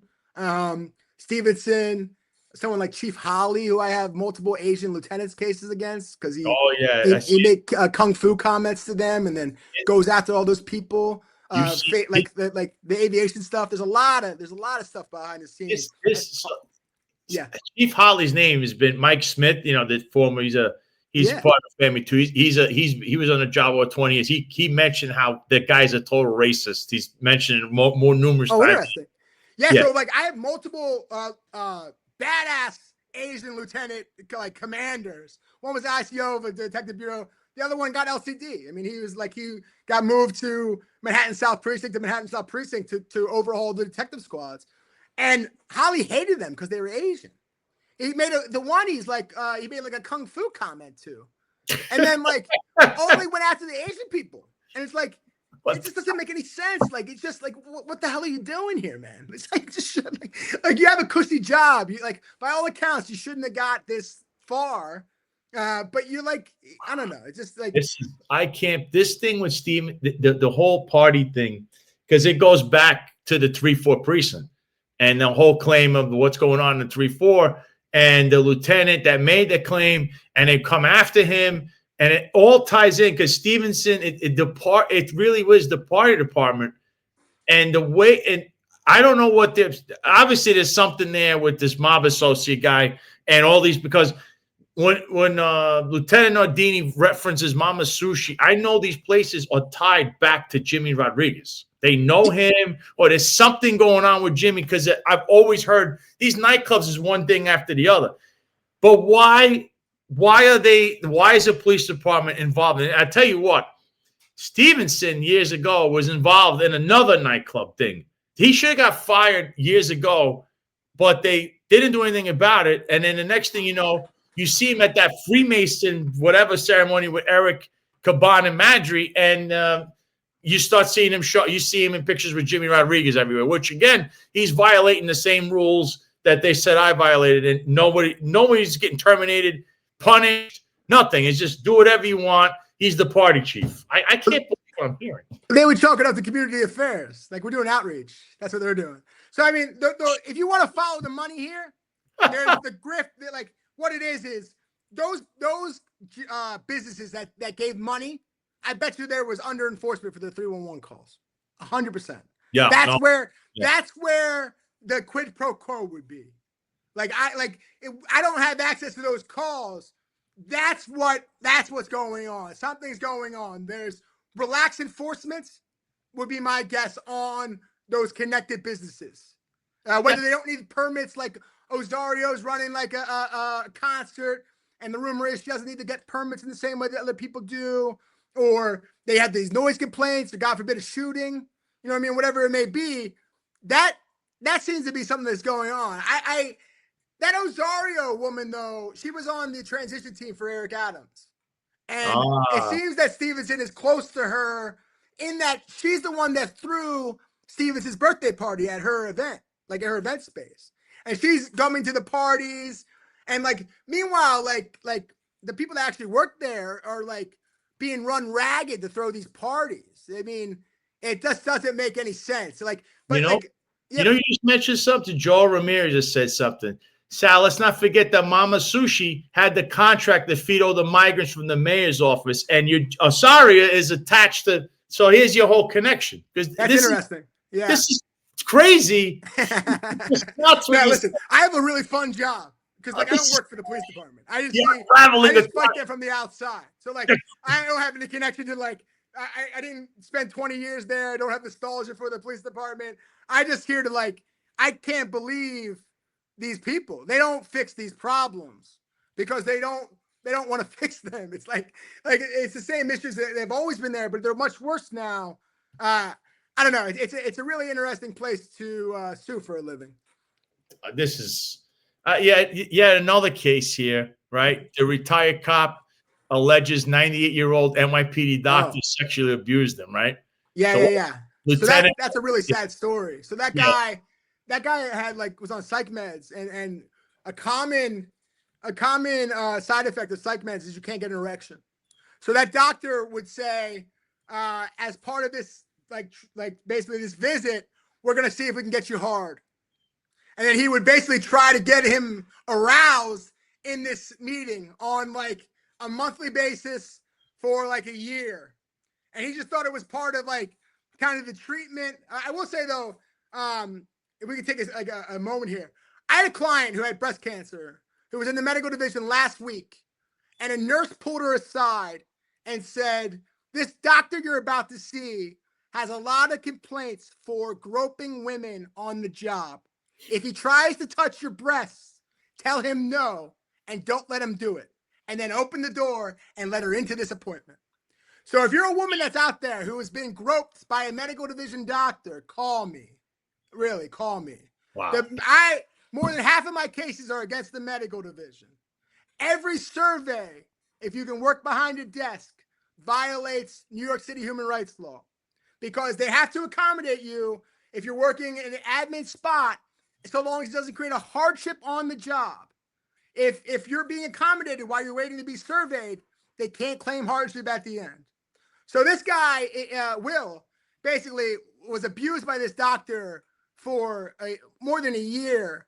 He scheduled his appointments with the psych to correspond when that doctor was in the medical division, and he ordered him basically to go directly to his office. At the time he got injured, he had charges. They disappeared. At the end, he's like, "I'll get you 3/4." He got the 3/4. It's a little weird. That guy. I mean, obviously, you can't use your power as a doctor to sexually assault anybody. Oh, men or women, by the way. But this is the medical division. Flash forward, that guy a medical division doctor got arrested for rape a couple weeks ago, where he flashed his gun. Did you see that? There was a doctor. He had his gun, a woman he was training, and he raped her. But I have 10 cases against this chief surgeon, John Santucci. He flirted with one of my clients, and on a recording, he said that there's 1 billion spots that a member of service could work inside, and that the reason why people are surveyed is because of NYPD policy, not medical policy. And we have that on tape.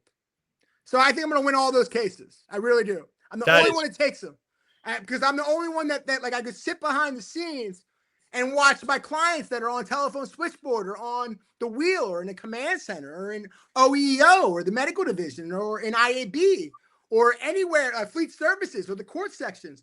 There's thousands of spots where members of service hold these positions exclusively that can be given to disabled cops. You can't say on one hand there's a shortage of cops and then get rid of everyone that trips and falls and tears a meniscus or injures their spine or whatever it may be. It doesn't make any sense. It's like if you're a connected police officer and you go to the medical division, you can work on restricted duty indefinitely. They'll put you in a hooked up spot and they'll even let you go full duty. I actually had a client who works as a sorry about that. He's a lawyer actually, and he was in a car accident and had neck surgery. And after that, he found his way to the legal bureau, and the orthopedic Henry put him back full duty. And thereafter, he had a vaccine accommodation because he had neck surgery, and his the CO of his unit got pissed off and sent him back to patrol. And now he's back to restricted duty because he can't work full duty patrol, but he can perform the essential functions of everybody in the legal bureau with accommodation. So it's just there's no rhyme or reason to it. I have tons of clients with hip replacements that got surveyed. I have another would-be client who worked on de Blasio's security detail, and the district surgeon goes, "Do you have a phone call?" He had the phone call. He's full duty patrol right now. Like the rumors are that Madry had a hip replacement. There's no rhyme or reason to this. It's all a hook. It's a hook job, as we all know. But the medical division is like that on steroids. And it turns out it's actually just the personnel bureau that's surveying people they don't like. It's Benoit calling down, or John and Jones before that, and then forcing people that are not hooked up off the job quicker.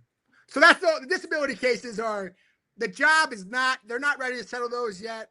They're not ready to admit that all these surveys are illegal.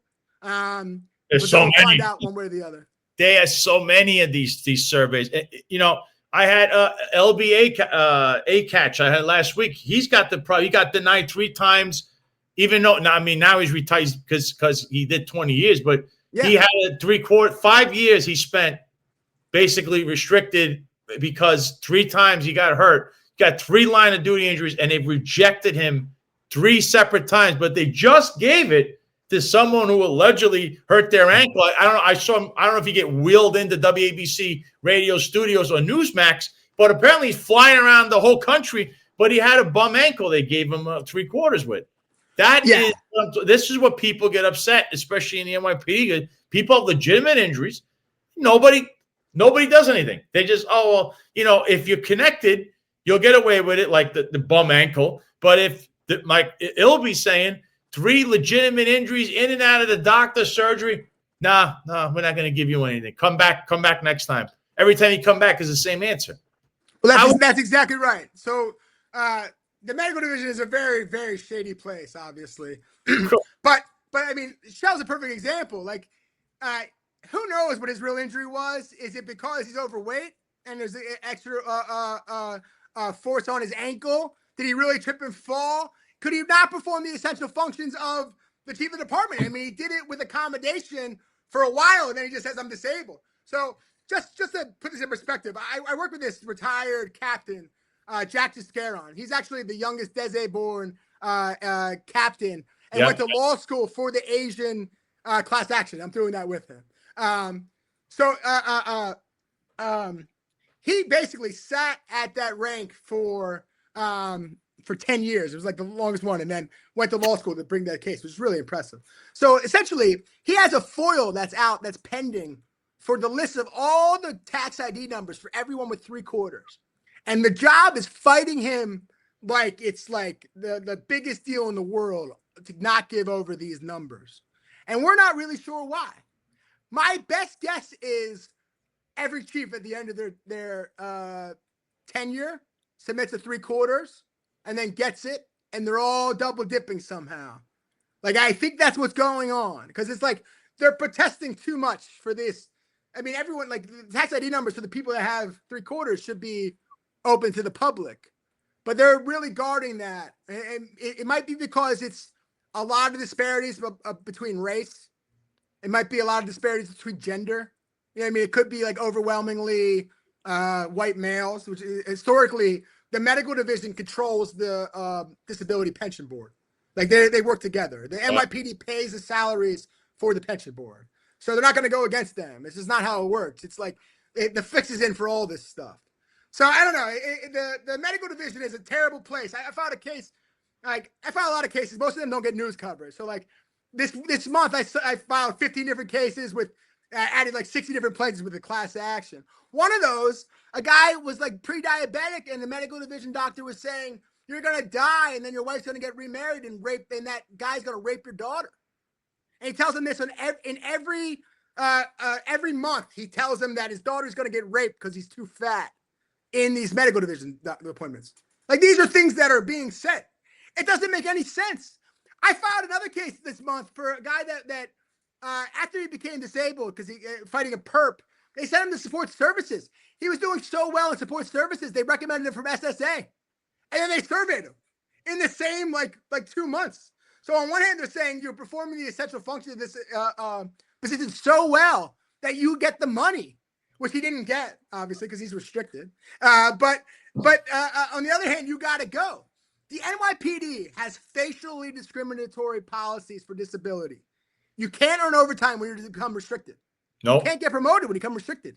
If Italians or Jews or Muslims or Dominicans or Black people or whatever it was couldn't get promoted or earn overtime, it would be obviously discriminatory. But for disabled, they're more worried about keeping down the costs for 3/4 and your pension than the limited people that sue. So that's what's really going on here. Under federal law, though, they win these cases because you as the plaintiff bear the burden of proving that you could do the essential functions of your job with accommodation, which the job would say is full duty patrol. So under federal law, the plaintiff has the burden. Under city law, the job has the burden of basically saying that accommodating you would create a hardship on them that would prevent them from accommodating you. They have to engage you in this thing called a cooperative dialogue until you as the employee are satisfied with the accommodation. If you look at the EEO guide, it talks about cooperative dialogue. But in practice, they don't do it because they're told behind the scenes, get these people out. They're fakers, they're scammers, they're malingerers. They got to go. But in reality, they're just recovering from surgery. Like, I have 5 people with cancer that got harassed by the medical division of absence control because they thought they were taking too long. One of my guys with an ankle injury who had to fight them like crazy to get 3/4, They tracked absence control, tracked into his oncology appointments. I have another woman that was so weak. The same woman that got warned about the groping. She had like really severe breast cancer. And for all intents and purposes, shouldn't be here, but beat the odds. But she was so weak that she tore her hip labrum. And like during her tour, she's walking around her neighborhood to stretch out her hip, and they give her a CD for being out of residence. They're stalking her at this place. This is what they do to the people who sue. Absence control is a terrible place. If you're modified or restricted at the same time, you're on house arrest. You can't leave your house without calling absence control first, whether you're going to the store or whatever, 24 hours a day. It's really crazy. The medical division is like the biggest black hole in the department that no one really talks about. I just see it because, like, basically my clients get accommodated while they're being surveyed. So, like, that's really all it is. It's like, and then they tell them, go fuck yourselves at the end, basically. This is incredible. Yeah, there was two other cases I wanted to bring up to see. First off, well, it's a double whammy because, as you know, before you go on, Sal, if you're disabled and you can only take your overtime in time and not cash, that's discrimination. That's a very standard thing. It's coming up a lot. All right, go ahead, Sal. Coming up, you're right. Yeah. So there's two cases, but one is really two. Okay. Obviously, the update with Gabby Walls, who I'm not going to lie is a friend of mine. You know, I know her many years. And Jasmine Walls, her daughter, who both have sexual harassment against them. And it seems to have been coming from the very top, from Madry and then Henderson, who, I mean, this guy's involved in a bunch of stuff. Yeah. And then, you know, I see things like the 106 precinct. They have a scandal. Their CO is haunting this place. All kinds of stuff going on there. Why is Gabby Walls not being brought up to become the commanding officer of 106 when she's out in Queens right now? Well, the short of it is Gabby Walls continues to be retaliated against on nearly a daily basis. Since she refused to kiss Scott Henderson and had her career ruined, she has applied for every opening that's available. She interviews for them regularly. They are selecting people that are less qualified with less time in rank over her. The only difference between them and Gabby is Gabby filed a lawsuit. Unfortunately, the Jasmine Walls case comes to like this, they're both subjected to the same thing, which is basically entitled men on the job who overstep their bounds. Jasmine Walls was sexually assaulted by the detective there. He slapped her behind. He makes repeated comments that he wants to have sex with her.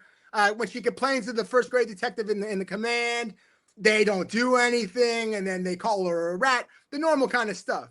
But flash forward, what's interesting about Jasmine's case, in addition to all the horrific stuff I just mentioned, is she can't talk to the higher level executives in her command because they're worried about her mother's lawsuit, which makes no sense whatsoever. It's purely retaliatory. So they just bring in they try to bring in a witness because they're too, this is the culture on the job. The people that sue are like, they have the plague. They're like, there's something wrong with them. I need a witness to be around these people. But in reality, Gabby just wanted to go to work and not have to try to get kissed by Scott Henderson. And then when she complains about it, he lies and said that she cursed at him to remove her through Madry. Now, the Gabby case is ongoing. That's going to take a while. But we were able to, so there's this, the statute of limitations for sexual harassment is 3 years. But under hostile work environment claims, you can go back longer under the continual violation doctrine so long as something happens within the statute period. So Madry used to try to kiss Gabby in her office when she was a lieutenant before, and she would lock herself in her office with the lights off and hide to avoid Madry. Now, we know behind the scenes, Madry and Stevenson were comparing notes on how far they got with Gabby while she's married to a guy on the job that they know. I mean, it's like, this is all like really dirty stuff. Yeah. So anyway, so flash forward, it's like they a lot of times once you sue, the job will treat you as, well, you'll get paid from the lawsuit. We're not going to give you the internal benefits. But that's really sad, obviously. It increases the value of the lawsuits, for one. It leads to more resentment and retaliation.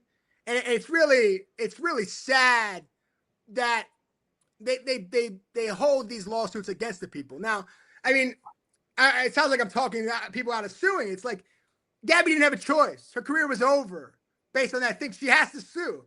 It's not something that's going to fix itself in real time. I mean, Henderson just got kicked out of the department, as we know. Yep.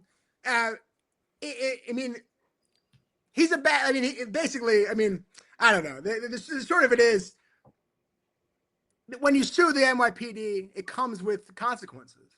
And we try to tell our clients about the consequences around it. We hope that Jessica Tisch would have the power to look at someone who's a whistleblower, like Gabby Walls or Chief Marmara, whoever it made, Nardini, and reward them for their bravery. But it's been more of the same under Tisch. I filed a case maybe a month ago with a woman.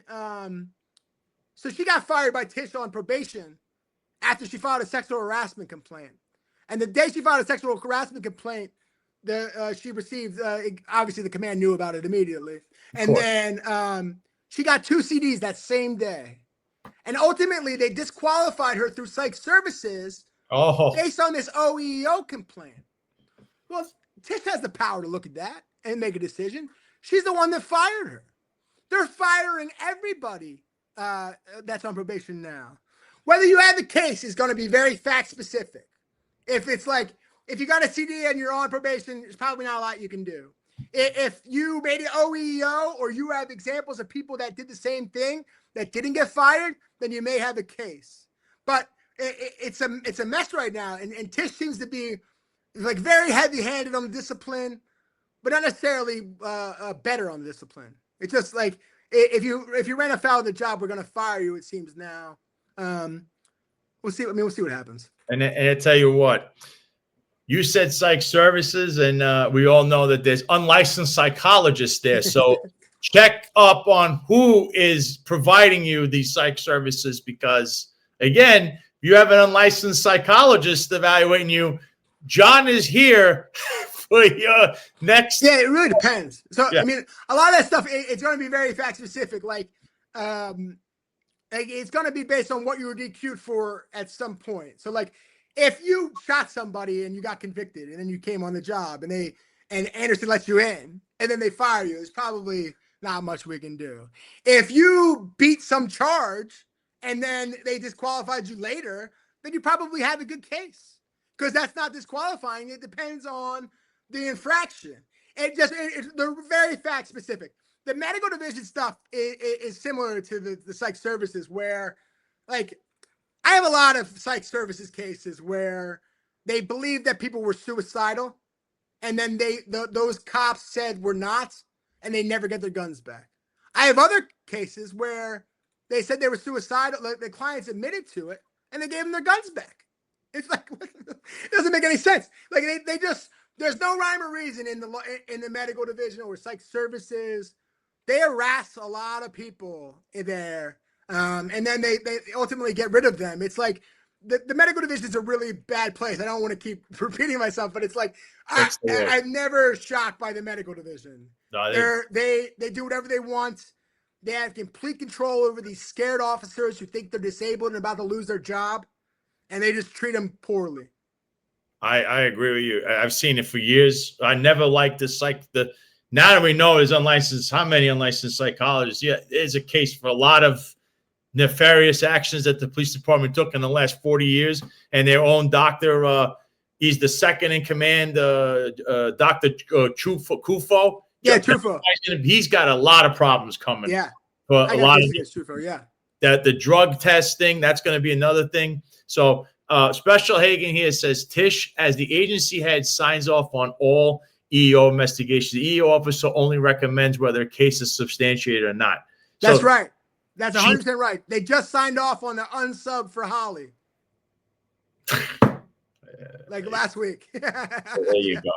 Real true. True story. That's a really true story. We thought it was gonna be substantiated for sure, because he only checked the records for the Asians. But This is unbelievable.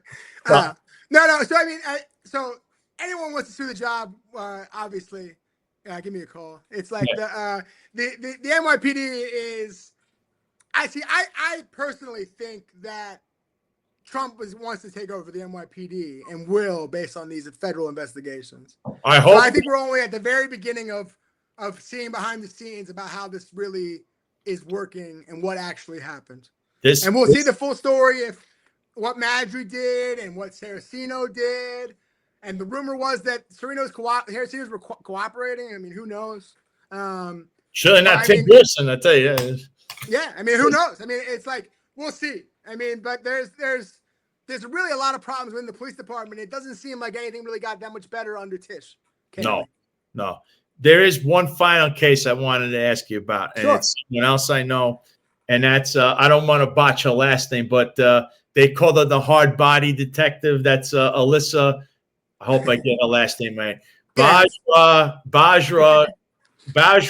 Tarevich. But we all know her. Hey, I got you. AB, we'll call it. AB. She was terminated for criminal association. That's what they hung her whole case about. It was a domestic thing, but it's criminal association. Meanwhile, if we go back in this whole episode, how many of these people did we just say were hanging out at a human trafficking center in Conso Frito, which has that on paper as a report, and God knows all the other stuff that went on there. With a mob associate, self-admitted criminal, this guy brags about being locked up and crime and hanging out with more felons, and this is felony hall, Conso Frito. So you're firing people for the very thing that you, as far as executives and the mayor do, including this aviation CO who should have been fired, this guy Ramos, who is hanging out with Latin kings and running computers for him. So what is an update on her case, and how is all of that not being a comparator in her case, saying, how do you fire her? And even though she's a victim, criminal association, she has to be fired. Yeah, so I mean, it's unclear, honestly. I mean, her case is ongoing. The lawyer for the city who had it before just left, so it's like a bit of delay. So, I mean, the best lawyers in the city are in the labor and employment division for the city, and they're very marketable, so they have a lot of turnover. They go to big firm jobs very frequently. So that's ongoing. We'll see what happens with her case. She had a revenge porn angle to it too, where she had an ex-boyfriend that she sent a picture to, and then that got spread around after the news broke of the criminal association. Now, the criminal association is like, it's very confusing to me, and I'm sure to you, you're more familiar with than me. But they pick or choose what to do. I mean, it's like, if you run someone's name, you get in trouble. If you don't run their name and they're a criminal, you get in trouble. It doesn't make any sense. No. If you're like say you meet someone out and you want to see if they have a record before you start a romantic relationship, that should be allowed, I would say. The job comes in though, and they're like, you got to end this relationship right now. We don't care that you're living together, or you have a dog together, or you know what I mean, or whatever it may be. And they expect you just to end this relationship immediately. This is not really how things work. Like, I had this woman, Bridget Thompson. It was an older case, and she's married. She was dating this guy for a long time, and he developed an alcoholism problem and got a DWI. And thereafter, they're like, you have to leave this guy if you're going to stay on the job. And she didn't do it. So then they gave her charges later. And they're like, if you want to stay with this guy, you can. You just got to marry him. And that just doesn't make any sense at all. Like, is he a criminal if you're marrying him or not? Meanwhile, she didn't do it, and she got fired. Someone in her command got picked up by a gangbanger on a fixed post and dated him for 3 weeks, and they got a 10-day hit. White girl. But it's just how it goes. I mean, the job is a have and have not job. It still goes based on a lot of it's based on race. I think once Adams and all these his people leave, there's still going to be a lot of race discrimination on the job, like there was before. Like they came into power and they could have. We were very hopeful. Like Adams is a witness in Edwin Raymond's case, like the whistleblower, where he Raymond confided in him, and like we were so hopeful for Eric Adams, and then when he got on, it's crickets. He never called Raymond. You know what I mean? It's just never it just didn't work out.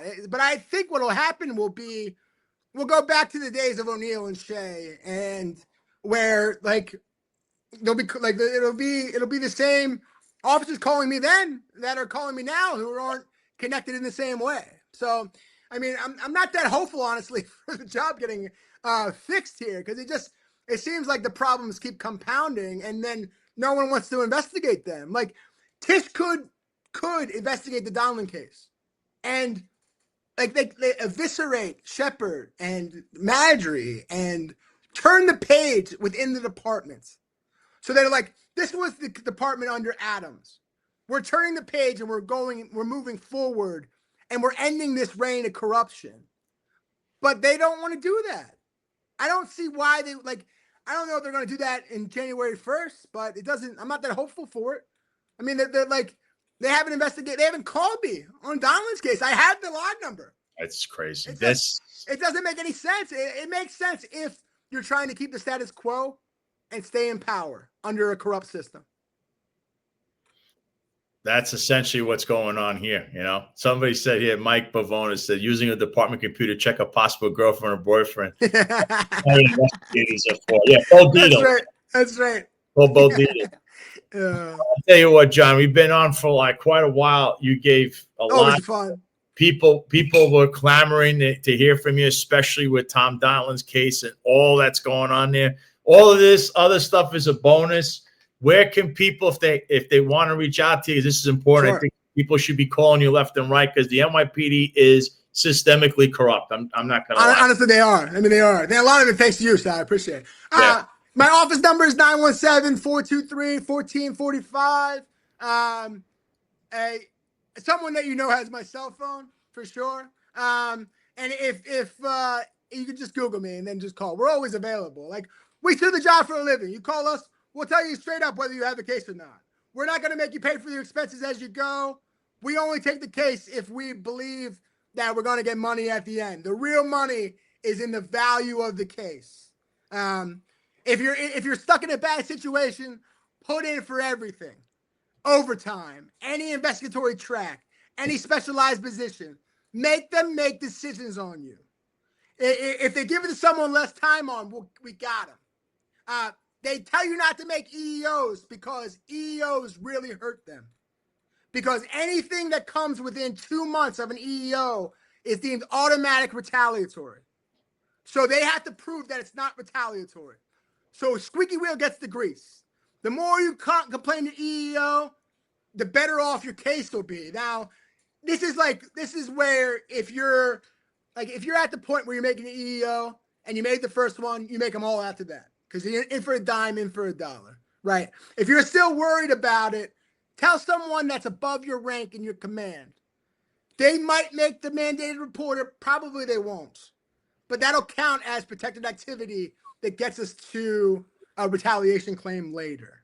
So the more you speak up, the better off you'll be. But obviously there's a lot of risk with that. But when it gets to the point that it's your career or losing your pension, you got to speak up. Now, I will say that since the last time we were on, I won summary judgment for a substantiated trial room decision pre-discovery in a lawsuit. So basically, Pagan was Antonio Pagan ran IT division.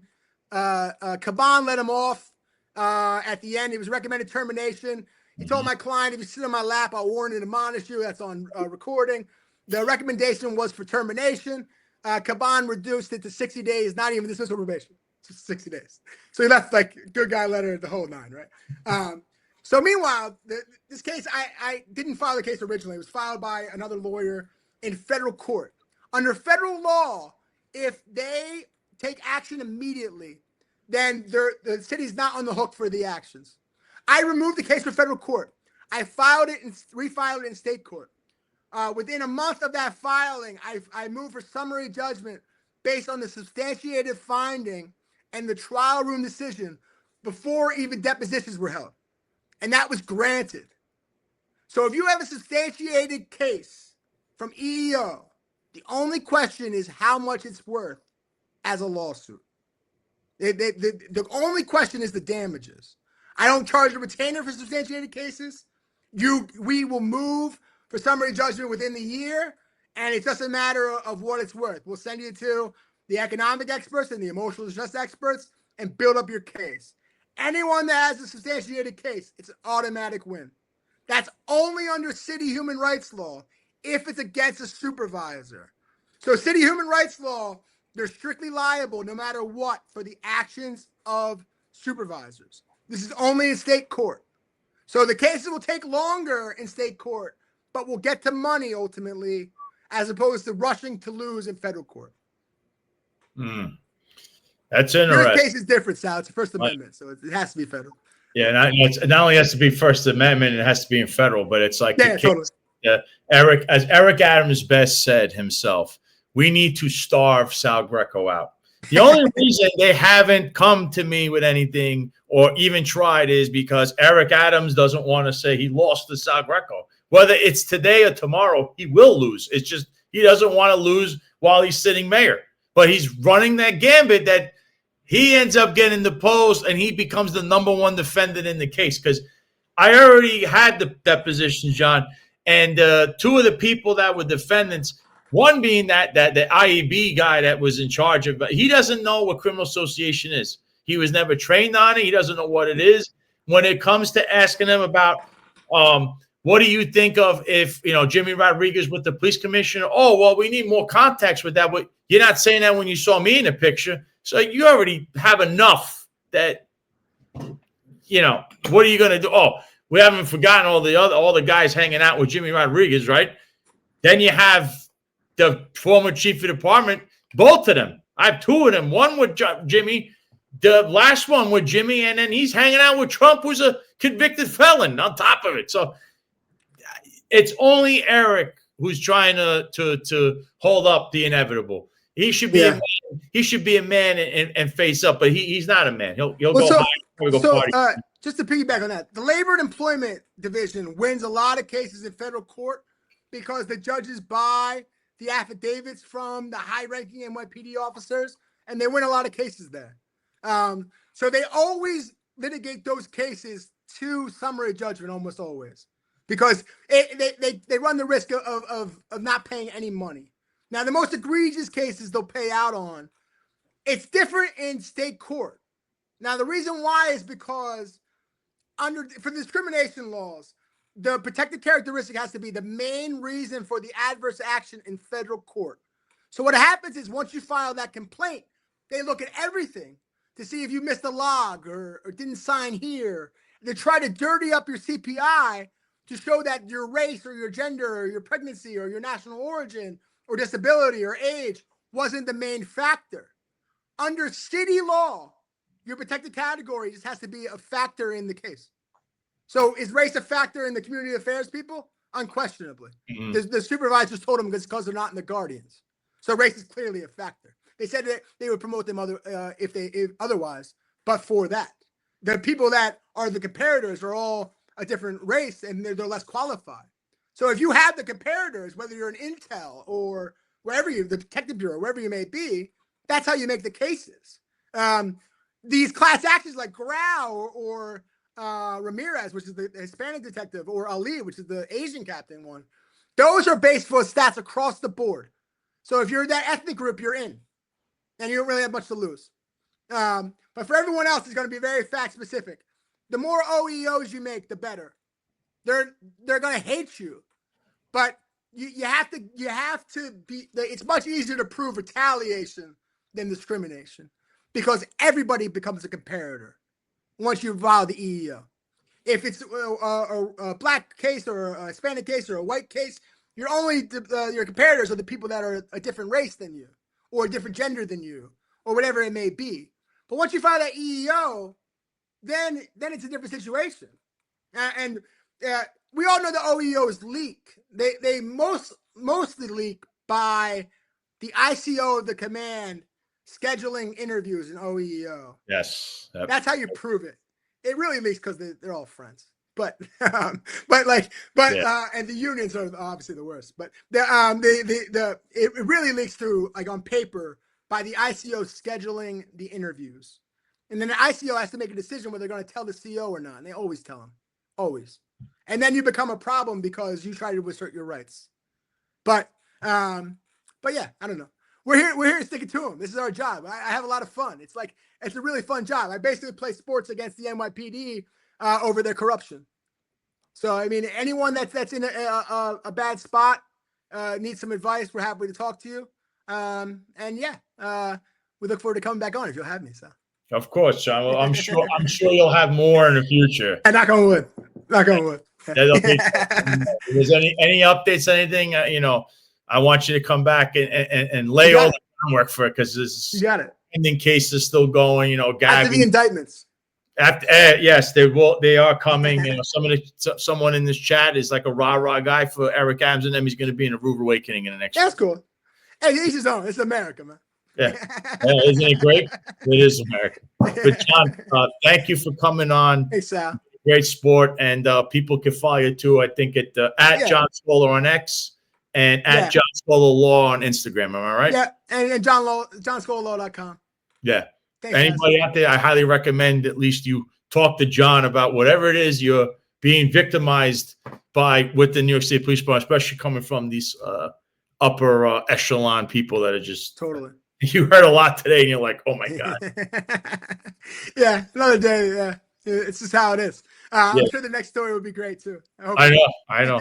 But have a great rest of your day, John, and also have a great weekend. And I know you'll be voting on election day, so we'll see what happens. Absolutely. Yeah, thanks, sir. Appreciate it. Thank you, John. There you have it, folks. There's a lot said there. There's a lot of facts, a lot of cases. I know you want to know about Tom Donlin. You just heard a lot about it. So that's ongoing. So there's plenty of information there for everyone.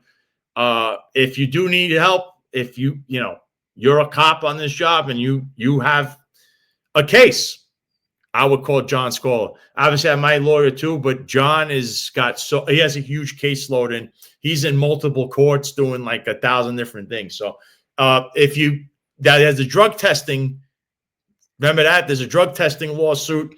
There's a lot of developments. It's ongoing, and that's with Frankie Palaguacci. We had him on about a week ago. When it comes to that, I would go to Eric Sanders, because there's a whole thing brewing with that. There's a lot of stuff that's going on with the FDA's involved now. So the NYPD is going to have a lot to answer for. So they're going to need some kind of reckoning or reorganization at a certain point, because it's just too much. And it's been going on for way too many decades. And it goes beyond Eric Adams. It was before Eric Adams and all these other people that were in charge at different points. So with that being said, let's bring on Jack, the producer, who did a great job running the show on Tuesday when I wasn't here. Just want to tell you that to your face. So no, I appreciate it. I'm happy your phone's fixed. And I really enjoyed reading the comments section today, seeing all the people saying, "Oh, I was never in the NYPD. John Scola was never a cop. We don't know anything about the NYPD." Just a message to everyone who's still active. You guys have a commissioner who's a billionaire Harris with no previous policing experience, and you're taking orders directly from her. So how's that for a slap in the face? We might not know anything about policing, but she knows even less than us, and she's telling you guys what to do. So I think that's kind of funny and ironic in a sense, don't you? Yeah, listen, John's a lawyer. You gotta understand. I understand people want people that wore that uniform. I wore that uniform, but like lawyers are gonna know more than us when it comes to pertinent facts of the law and how to present things in a courtroom. Yeah, I could. I know a lot. I've been in a courtroom almost half my career was in courtrooms with cases, but John knows the ins and outs of your civil rights and also some criminal stuff. So I would, when it comes to legal things, I would adhere to what he's saying because he's very successful at it. I know. Now, look, some people saying in the comments, I understand me. Look, I'm not going to say compare John to Eric. No, you can't do that. They have very different objectives and very different backgrounds. You can't. But I would say John has his own, his own caseload, his own way of going about things. Eric has his caseload, his way of looking about things, and the same thing with Serena. So every lawyer does their own thing, But what you're all learning is there's a pattern, and that pattern is a systematic corruption issue inside the New York City Police Department that's spread, and it's like all over the country, because what happens in the NYPD is going to happen in your local town with your little police department there. So you need to fix these things because it's like a virus. It's spread already. So something's got to be done, right? Something has to be done here because there's so many cases too, and there's so many issues, and you just can't ignore it. Even if you hate me, you're still going to respect me, right? Because everything I'm bringing to you, go and debunk these things. Because they happened. They happened. I know, again, this jester in there is doing all this stupid things. It's like you, just so you know, this person in this chat, you're talking to the echo chamber of you. Nobody cares about your opinion. You're irrelevant, and you have no idea what you're talking about with anything. I'm sure on January 1st, like I said, the evening of December 31st, you're going to take a long walk off a short pier because whatever associations you have with Eric Adams and his people, it dies that night. So you're not going to know anything. So I know this guy's praising 1 minute, Mamdani, Cuomo, you're a troll or whatever. I don't really care. Nobody cares about what you say. That's why I'm not even addressing you by your fake name or whatever. But enjoy your on X. You got a fake name on X too.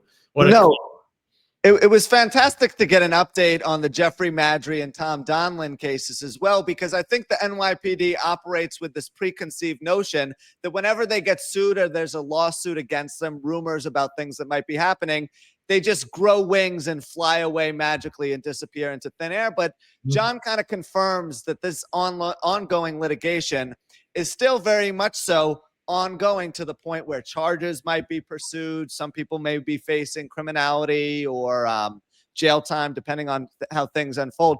But Madry's situation is particularly unique because he left town literally in the middle of the night, right after the FBI raided his crib. There were rumors that he was getting a law license in Georgia, trying to become an attorney himself, reinventing himself somewhere else. They've never really been substantiated, but it is clear that all of these guys are looking to get a second life. And yes, that also includes John Shell, who's posting on LinkedIn and X, trying to make videos, demo reels for Newsmax and Fox News. Clearly, it's not working because he would have been picked up already.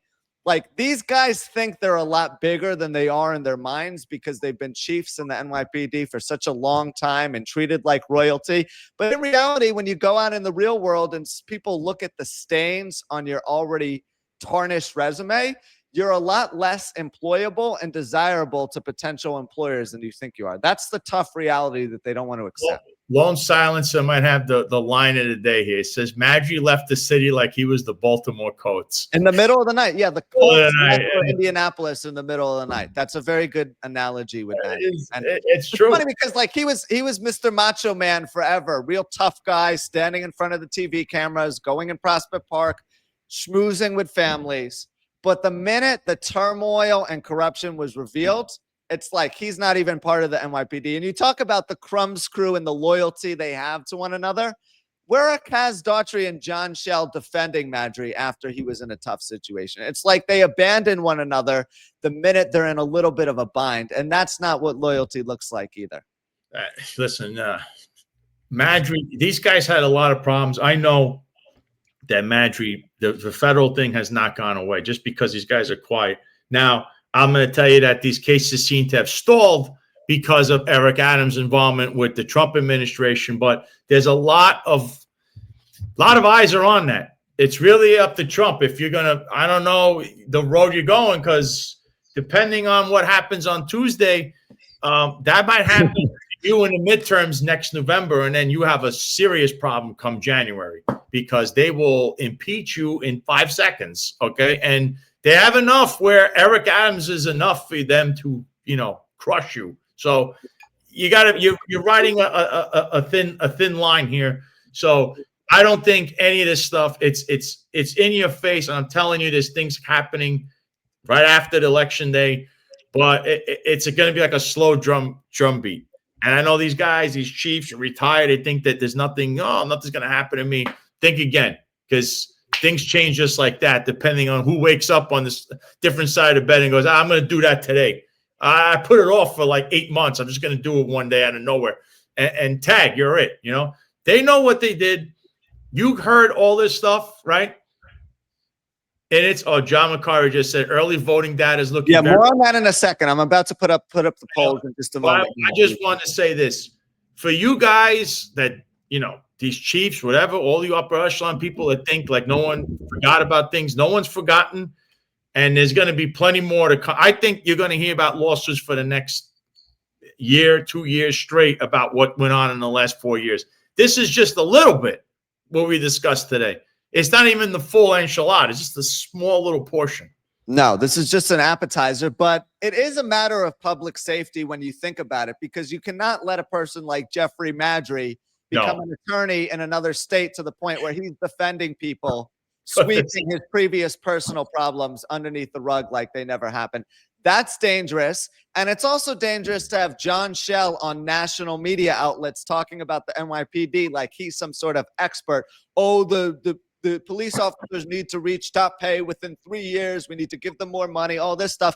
The only person John Schell ever advocated for in terms of getting a raise was himself. And that was when he was walking out the door with a 3/4 disability pension. So, yeah, I mean, this is a matter of keeping the public safe and not allowing abusive individuals who are masquerading as people in charge of running a police department to spread misinformation and negatively impact the life of those who may be too ignorant to really realize the damage they've done in the past.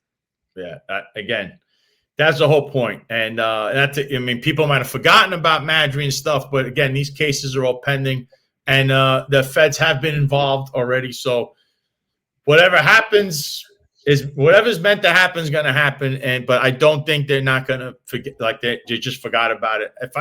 Anything I could tell you, I know from being involved with these investigations, the feds may look like they move slow, but it's always churning. It's never like they just stop. If they just stop, though, remember this whole thing when Eric Adams was stalled back in March or whatever, February. So that was one of the issues, because everything they were working towards is like a building block all the way to the top, and they were going to expose everything that was going on underneath. But again, these lawsuits are troubling.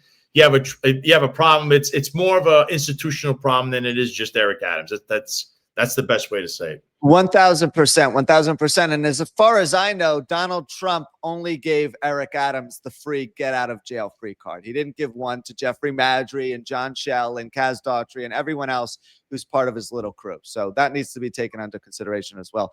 Anyway, these were some of the most recent polls that were released. This is a compilation of them via the New York Times. And I think we kind of need to dive into the accuracy of some of them here. Early voting, as John recently pointed out in the comments, does favor Curtis Sliwa. And remember, guys, we want to note this as well.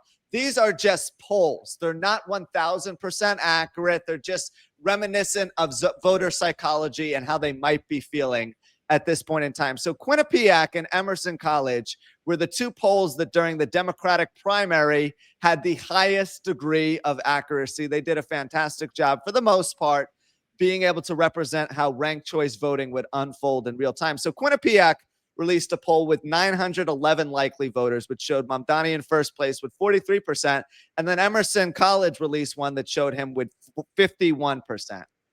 I don't see how Mamdani is all the way up at 51%, but I will say the one thing that the Emerson poll had correct was that, one second here, is that Cuomo and Sliwa are about neck and neck, right? 26% for Cuomo, 21% for Sliwa. So it's a lot closer of a race for second place than Quinnipiac is letting on. Quinnipiac is saying that Cuomo has 33%. He's just 10 percentage points behind Mamdani.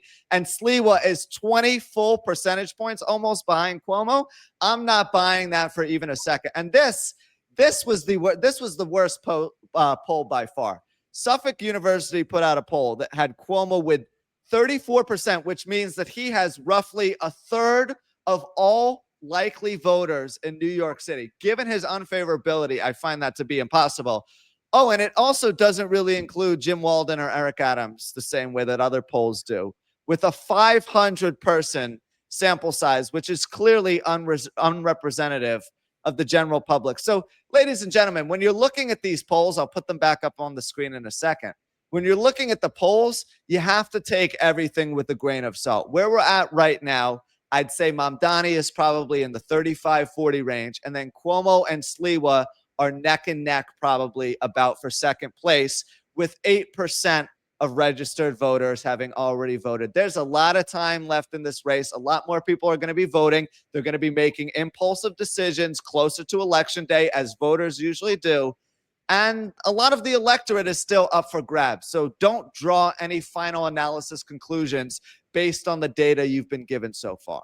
No, but again, if it does end up with this Mamdani guy, all of these numbers are fear mongering. It's over. Sharia law, terrorism. It's here. They're gonna burn down Crown Heights. All this stuff they keep saying, and none of it is true. None of this is a fact.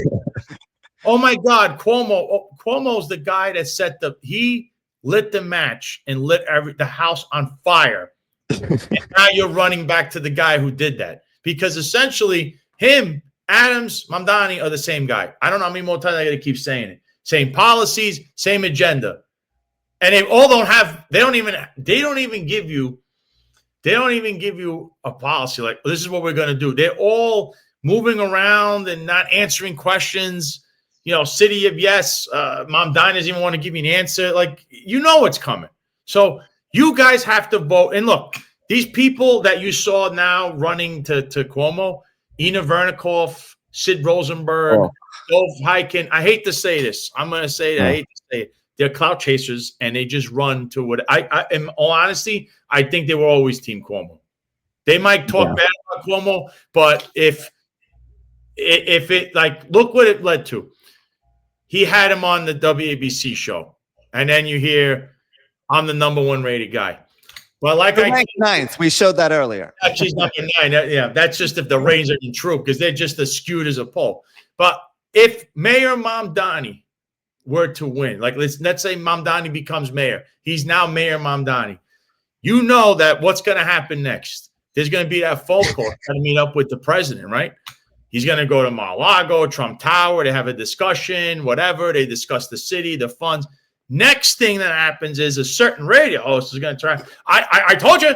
Listen, I had a bad thing. I didn't think too highly of him. I think it was a bad guy. You know, he said a lot of bad things about the Jewish population. But you know what? He's coming on the show. I'm the #1 radio show. I have the mayor. I'm going to have the mayor on. He's going to be on. We're going to discuss a lot of things. We're going to make sure everything's all right. You know, he's not a bad guy. He's not a bad guy after all. You know, Trump says he's not a bad guy. And then after that, when he's talking to him and after it's over, he's going to say, well, there goes my friend, the good mayor, the Zoran, be with the Zone.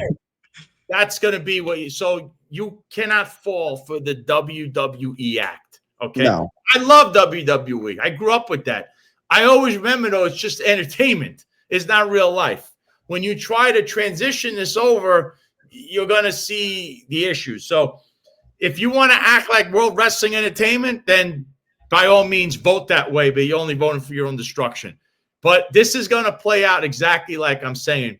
The same people that are making fun of this guy and saying Sharia law, when this guy's the mayor, he's going to be smiling with them, and they're going to say they love the guy. That's what happens if he gets elected, which then you would have to blame the same people that kept fear-mongering, telling you Sharia law, your neighborhood's going to burn down, and, you know, it's over, there's terrorists around you. Look behind you, there's a terrorist. Like, that's what they're telling you. Who's the mayor right now? No one's even discussed. That's why crime is out of control. Who's the mayor right now? Oh, that's the guy campaigning for Cuomo? I like, guys, you got to wake up. Yeah, Mamdani's already jumped the gun and hired 2 of Adams's staffers too. So if you want any more evidence that we're going to be getting more of the same, then there it is. To be abundantly clear, though, we don't care if you're voting for Andrew Cuomo. It's okay. Everyone has different opinions. We're not going to hold it against you. It's not going to end our friendship. But at the end of the day, it's about having integrity and dignity in terms of how you're conducting business politically. When you see Dov Hikind getting in front of every TV camera and saying, Do you see what's happening in Cuba under Fidel Castro? That's going to be New York City under Eric Adams. Hearing people calling him a terrorist or a communist. Seeing the ad that Andrew Cuomo's camp put out that was AI generated, where he has people saying, oh, I'm a burglar. I'm going to go rob supermarkets. I'm going to go terrorize businesses. I'm a pimp with a pimp's hat. I can do whatever I want now because of Mamdani. Like, that is empty, baseless fear-mongering that at the end of the day winds up propping Mamdani up even more, because now he's not answering questions about his shortcomings and policy ideas or legislative experience. He's just throwing your insults right back in your face. He's saying, people are spending their political careers insulting me over being Muslim, my religion, and that's unethical, which he's right about, by the way. So stop insulting him over baseless claims that have no merit, because at the end of the day, you look like an idiot. And when this election's over, we're going to remember who all of you people are. It's okay that you voted in another direction, but doing it in such a disgusting and despicable manner, that loses you brownie points as a human being. So, you know, just think about that too, all of these people. Rosenberg, after the election, you're totally right, Sal, is going to be like, you know what? I was wrong about the guy. He's a great person. We got the new mayor of New York City. He's going to join us in studio. We're going to have a great show. Maybe he'll join me for all 4 hours, and then we're going to have him back again next week. You know, it's the same crap. Don't let these people who are constantly revising their opinion and viewpoint influence you at the polls, because they're only in it for themselves and trying to create entertainment and get ratings for the time being. Mm-hmm. The ratings that may not be true, according to that lawsuit from Cumulus against the Nielsen ratings on top.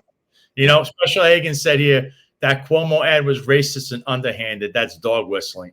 That's what I'm saying. Who's going to answer for that once the election is over? Because it was leaked allegedly by a junior staffer, and then Rich Azzopardi pulled it down 10 minutes after, was contacted by multiple news outlets. He said it was still in the revision phase and hadn't yet been released. So I'm really curious who within Cuomo's camp released that. That was probably the most despicable and disgusting campaign advertisement of all time. And that's going to go down in political infamy forever. I can't believe that that was Andrew Cuomo's last hurrah as a politician. What would you expect? What else? You know, race baiting, dog whistling, you name it. It's funny how at the end he had Mamdani letting all the criminals out of jail, but it was really Andrew. It was really him.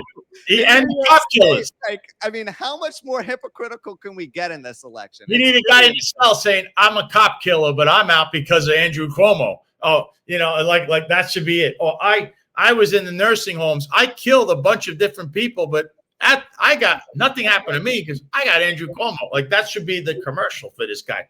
Hey, listen, look at him. He walks around like that guy from Godfather. What was that guy's name? He looks just like that guy. That's who he is. Andrew. Bruno Tattaglia. Yeah.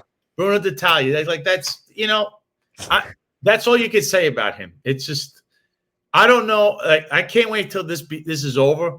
But really, people, when this is done, you'll need to do some soul searching if things don't go the way they should have gone.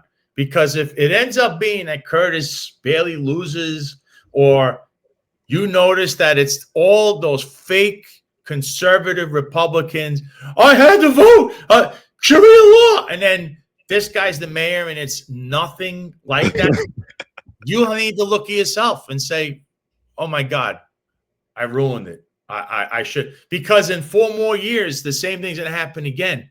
And you're going to be told the same thing again, and you'll probably do the same thing again. And that's why New York City's trajectory has been downwards, because you never break your cycle.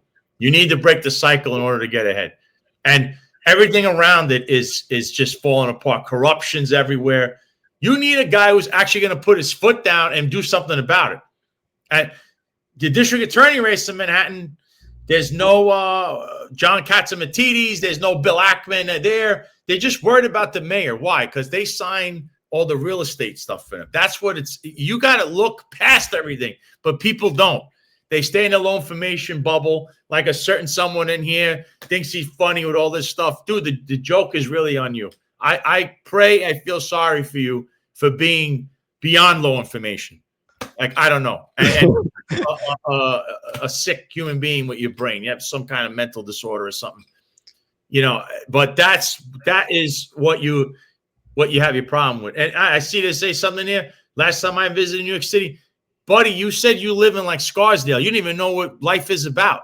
Like you live in a nice area. Dove Highkind is somewhere out in Long Island at this point, hours from New York City. Sal can get to New York City faster than him, and he's chiming in and telling you what to do at the polls. So take that into consideration as well. Yeah, it's just, but again, that's what I feel. I feel like sorry about with this guy. New York City, it's up to you. Like I said, do you believe the hype or do you believe your eyes? Okay, that's all I'm gonna say. If you believe what you're hearing, then you're gonna vote whatever way. You're gonna have Mamdani as your mayor. If you look with your eyes, you're gonna wait a minute. It's not true what I'm seeing. And you're going to vote for Curtis. Either way, if you vote for Cuomo and you're voting for Mamdani, it's the same thing. What you're seeing now is just going to be the same thing. It's just a continuation. So don't cry down the road. Just replace the faces. Kaz Dodge will be gone. There'll be a different Kaz Dodge guy. There's going to be another corrupt guy because this guy doesn't even know how to run the government because he never know how to run his state assembly seat. He has nothing. He's done nothing as a state legislator. That's scary. But you want change. That same old Barack Obama line, change, hope, change. Then you get there and you're like, yeah, whatever. It's unfortunate in a sense that Assemblyman Ra didn't get a larger voice in this election in terms of telling people what to do because he worked with Mamdani up in Albany and has a very strong knowledge base in terms of his legislative track record. And he knows Andrew Cuomo very well as well because he's been in the political ecosystem in Long Island for a very long time. His father worked in Oyster Bay as well. I think he was a district attorney there. So, I mean, this is a guy with lifelong political connections. And he said Mamdani is a horrible candidate and Cuomo has absolutely no chance of winning. Like, why does nobody want to listen to the only individual who's actually credible and reputable on these sorts of things? It's ridiculous. Like, we're going to go trust some carnival barker on the radio or some Jewish politician who burned out and promoted prostitution under the table with Sheldon Silver in Albany years ago. That's a discussion for another day. Oh, we can't have Mamdani because he wants to decriminalize prostitution. It's dangerous. No, man. Come on. Let's fact check the situation here. You brought prostitution to Brooklyn. But anyway, I mean, the local Republican politicians in the tri-state area, you guys need to do a better job of stepping up and informing everyone. Go on every radio station and TV show. I'm tired of hearing these clown-like talking heads who know nothing about politics. I know. Everyone's decision-making process. It's totally ridiculous. We need to have all of the people in Albany who work with Mamdani, all of the people who understand Cuomo well. I'm talking about the Westchester County executives, the people out in Long Island. Let them come out and speak and inform the uninformed audience. Probably there's some level of concern that they're going to get overshadowed and the noise of their voice is going to get drowned out by the morons of the world. But still, I mean, during our next mayoral election, I would like to see them doing a better job of really informing the public. Yeah. Very, very frustrating. I just say, Jack, I just hope for the best for all my friends there trapped or stuck still on the job, New York City. I wish the different circumstances, but I think you are besieged by low information people that really just, I don't know if they can help themselves. The streets say one thing, what you're hearing is another. So it's like, all right, what is true? You'll find out on the election night whether the truth, what's the real truth. And I don't know what your last words are before we get out of here, Jack. Yeah, one lighter note, the Toronto Blue Jays are one game away from winning their first World Series since 1993 when Joe Carter hit that infamous or famous, depending on which fan base you support, walk-off home run against Mitch Wild Thing Williams of the Phillies. How about the game yesterday? Trey Savage, who started the season with the single-A Dunedin Blue Jays, has outdueled Blake Snell not once but twice in the World Series. Talk about a crapshoot, right? I mean, outstanding outing yesterday on the road with 12 strikeouts. Vladdy Guerrero Jr., Davis Schneider, 2 home runs to begin the game. And all of a sudden, this Toronto Blue Jays team, which has been finding a way, very gritty team, tons of guys, unknown heroes, Nathan Lucas, Ernie Clement kind of stepping up throughout the season. They are one game away from slaying the Wicked Witch of the West in the Los Angeles Dodgers. Good for them. Big shout out to them. Yeah. And It'd be nice to see the Blue Jays win. I'm a Met fan, but again, the Dodgers aren't the greatest team that I like. My other team would be the Marlins. Living in South Florida, but the Dodgers are like, they have a huge payroll. They have a bigger payroll than the Mets. I don't even know how that is. Cohen's the richest owner in baseball, in sports. How do the Dodgers have a bigger payroll? But that just goes to show you what's going on there. So tomorrow, check out John and Eric and Marlon in the morning, 8:05 with the Finest Unfiltered. I'm sure they'll have the latest breaking news, what's going on with the election and everything with that. Anything going on in the police department. I know there's the personnel orders were down today. Maybe there'll be something with that. Maybe, I don't know. But check out the Finest Unfiltered in the morning if you can. Yesterday, Executive Perspective had Curtis Sliwa on. He was nice enough to come on with Rob and Ron. So you can watch that on replays. That's on every Wednesday at 17:05, 5:05. And, of course, you can check the 10-Foot Tavern on Tuesdays, 19:05, which is 7:05 p.m. Eastern.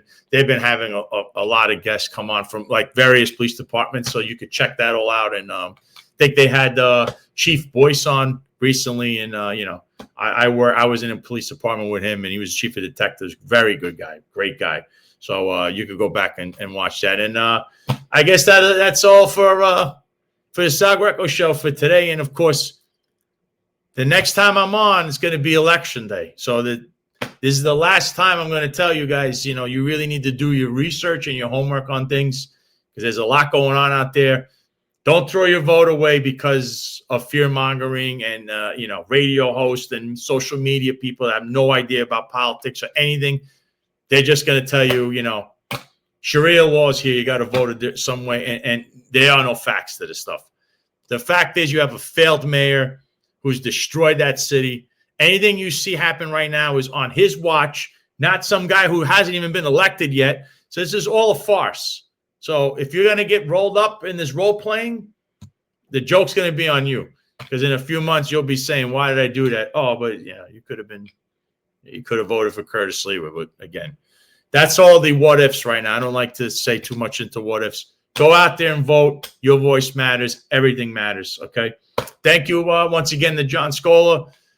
Every time he comes on, it's a long episode because he covers a lot of different topics and arenas with all the lawsuits and things going on with that. So thank you once again to John. Thank you all for watching. Thank you all for tuning in. If you can, like, share, and subscribe.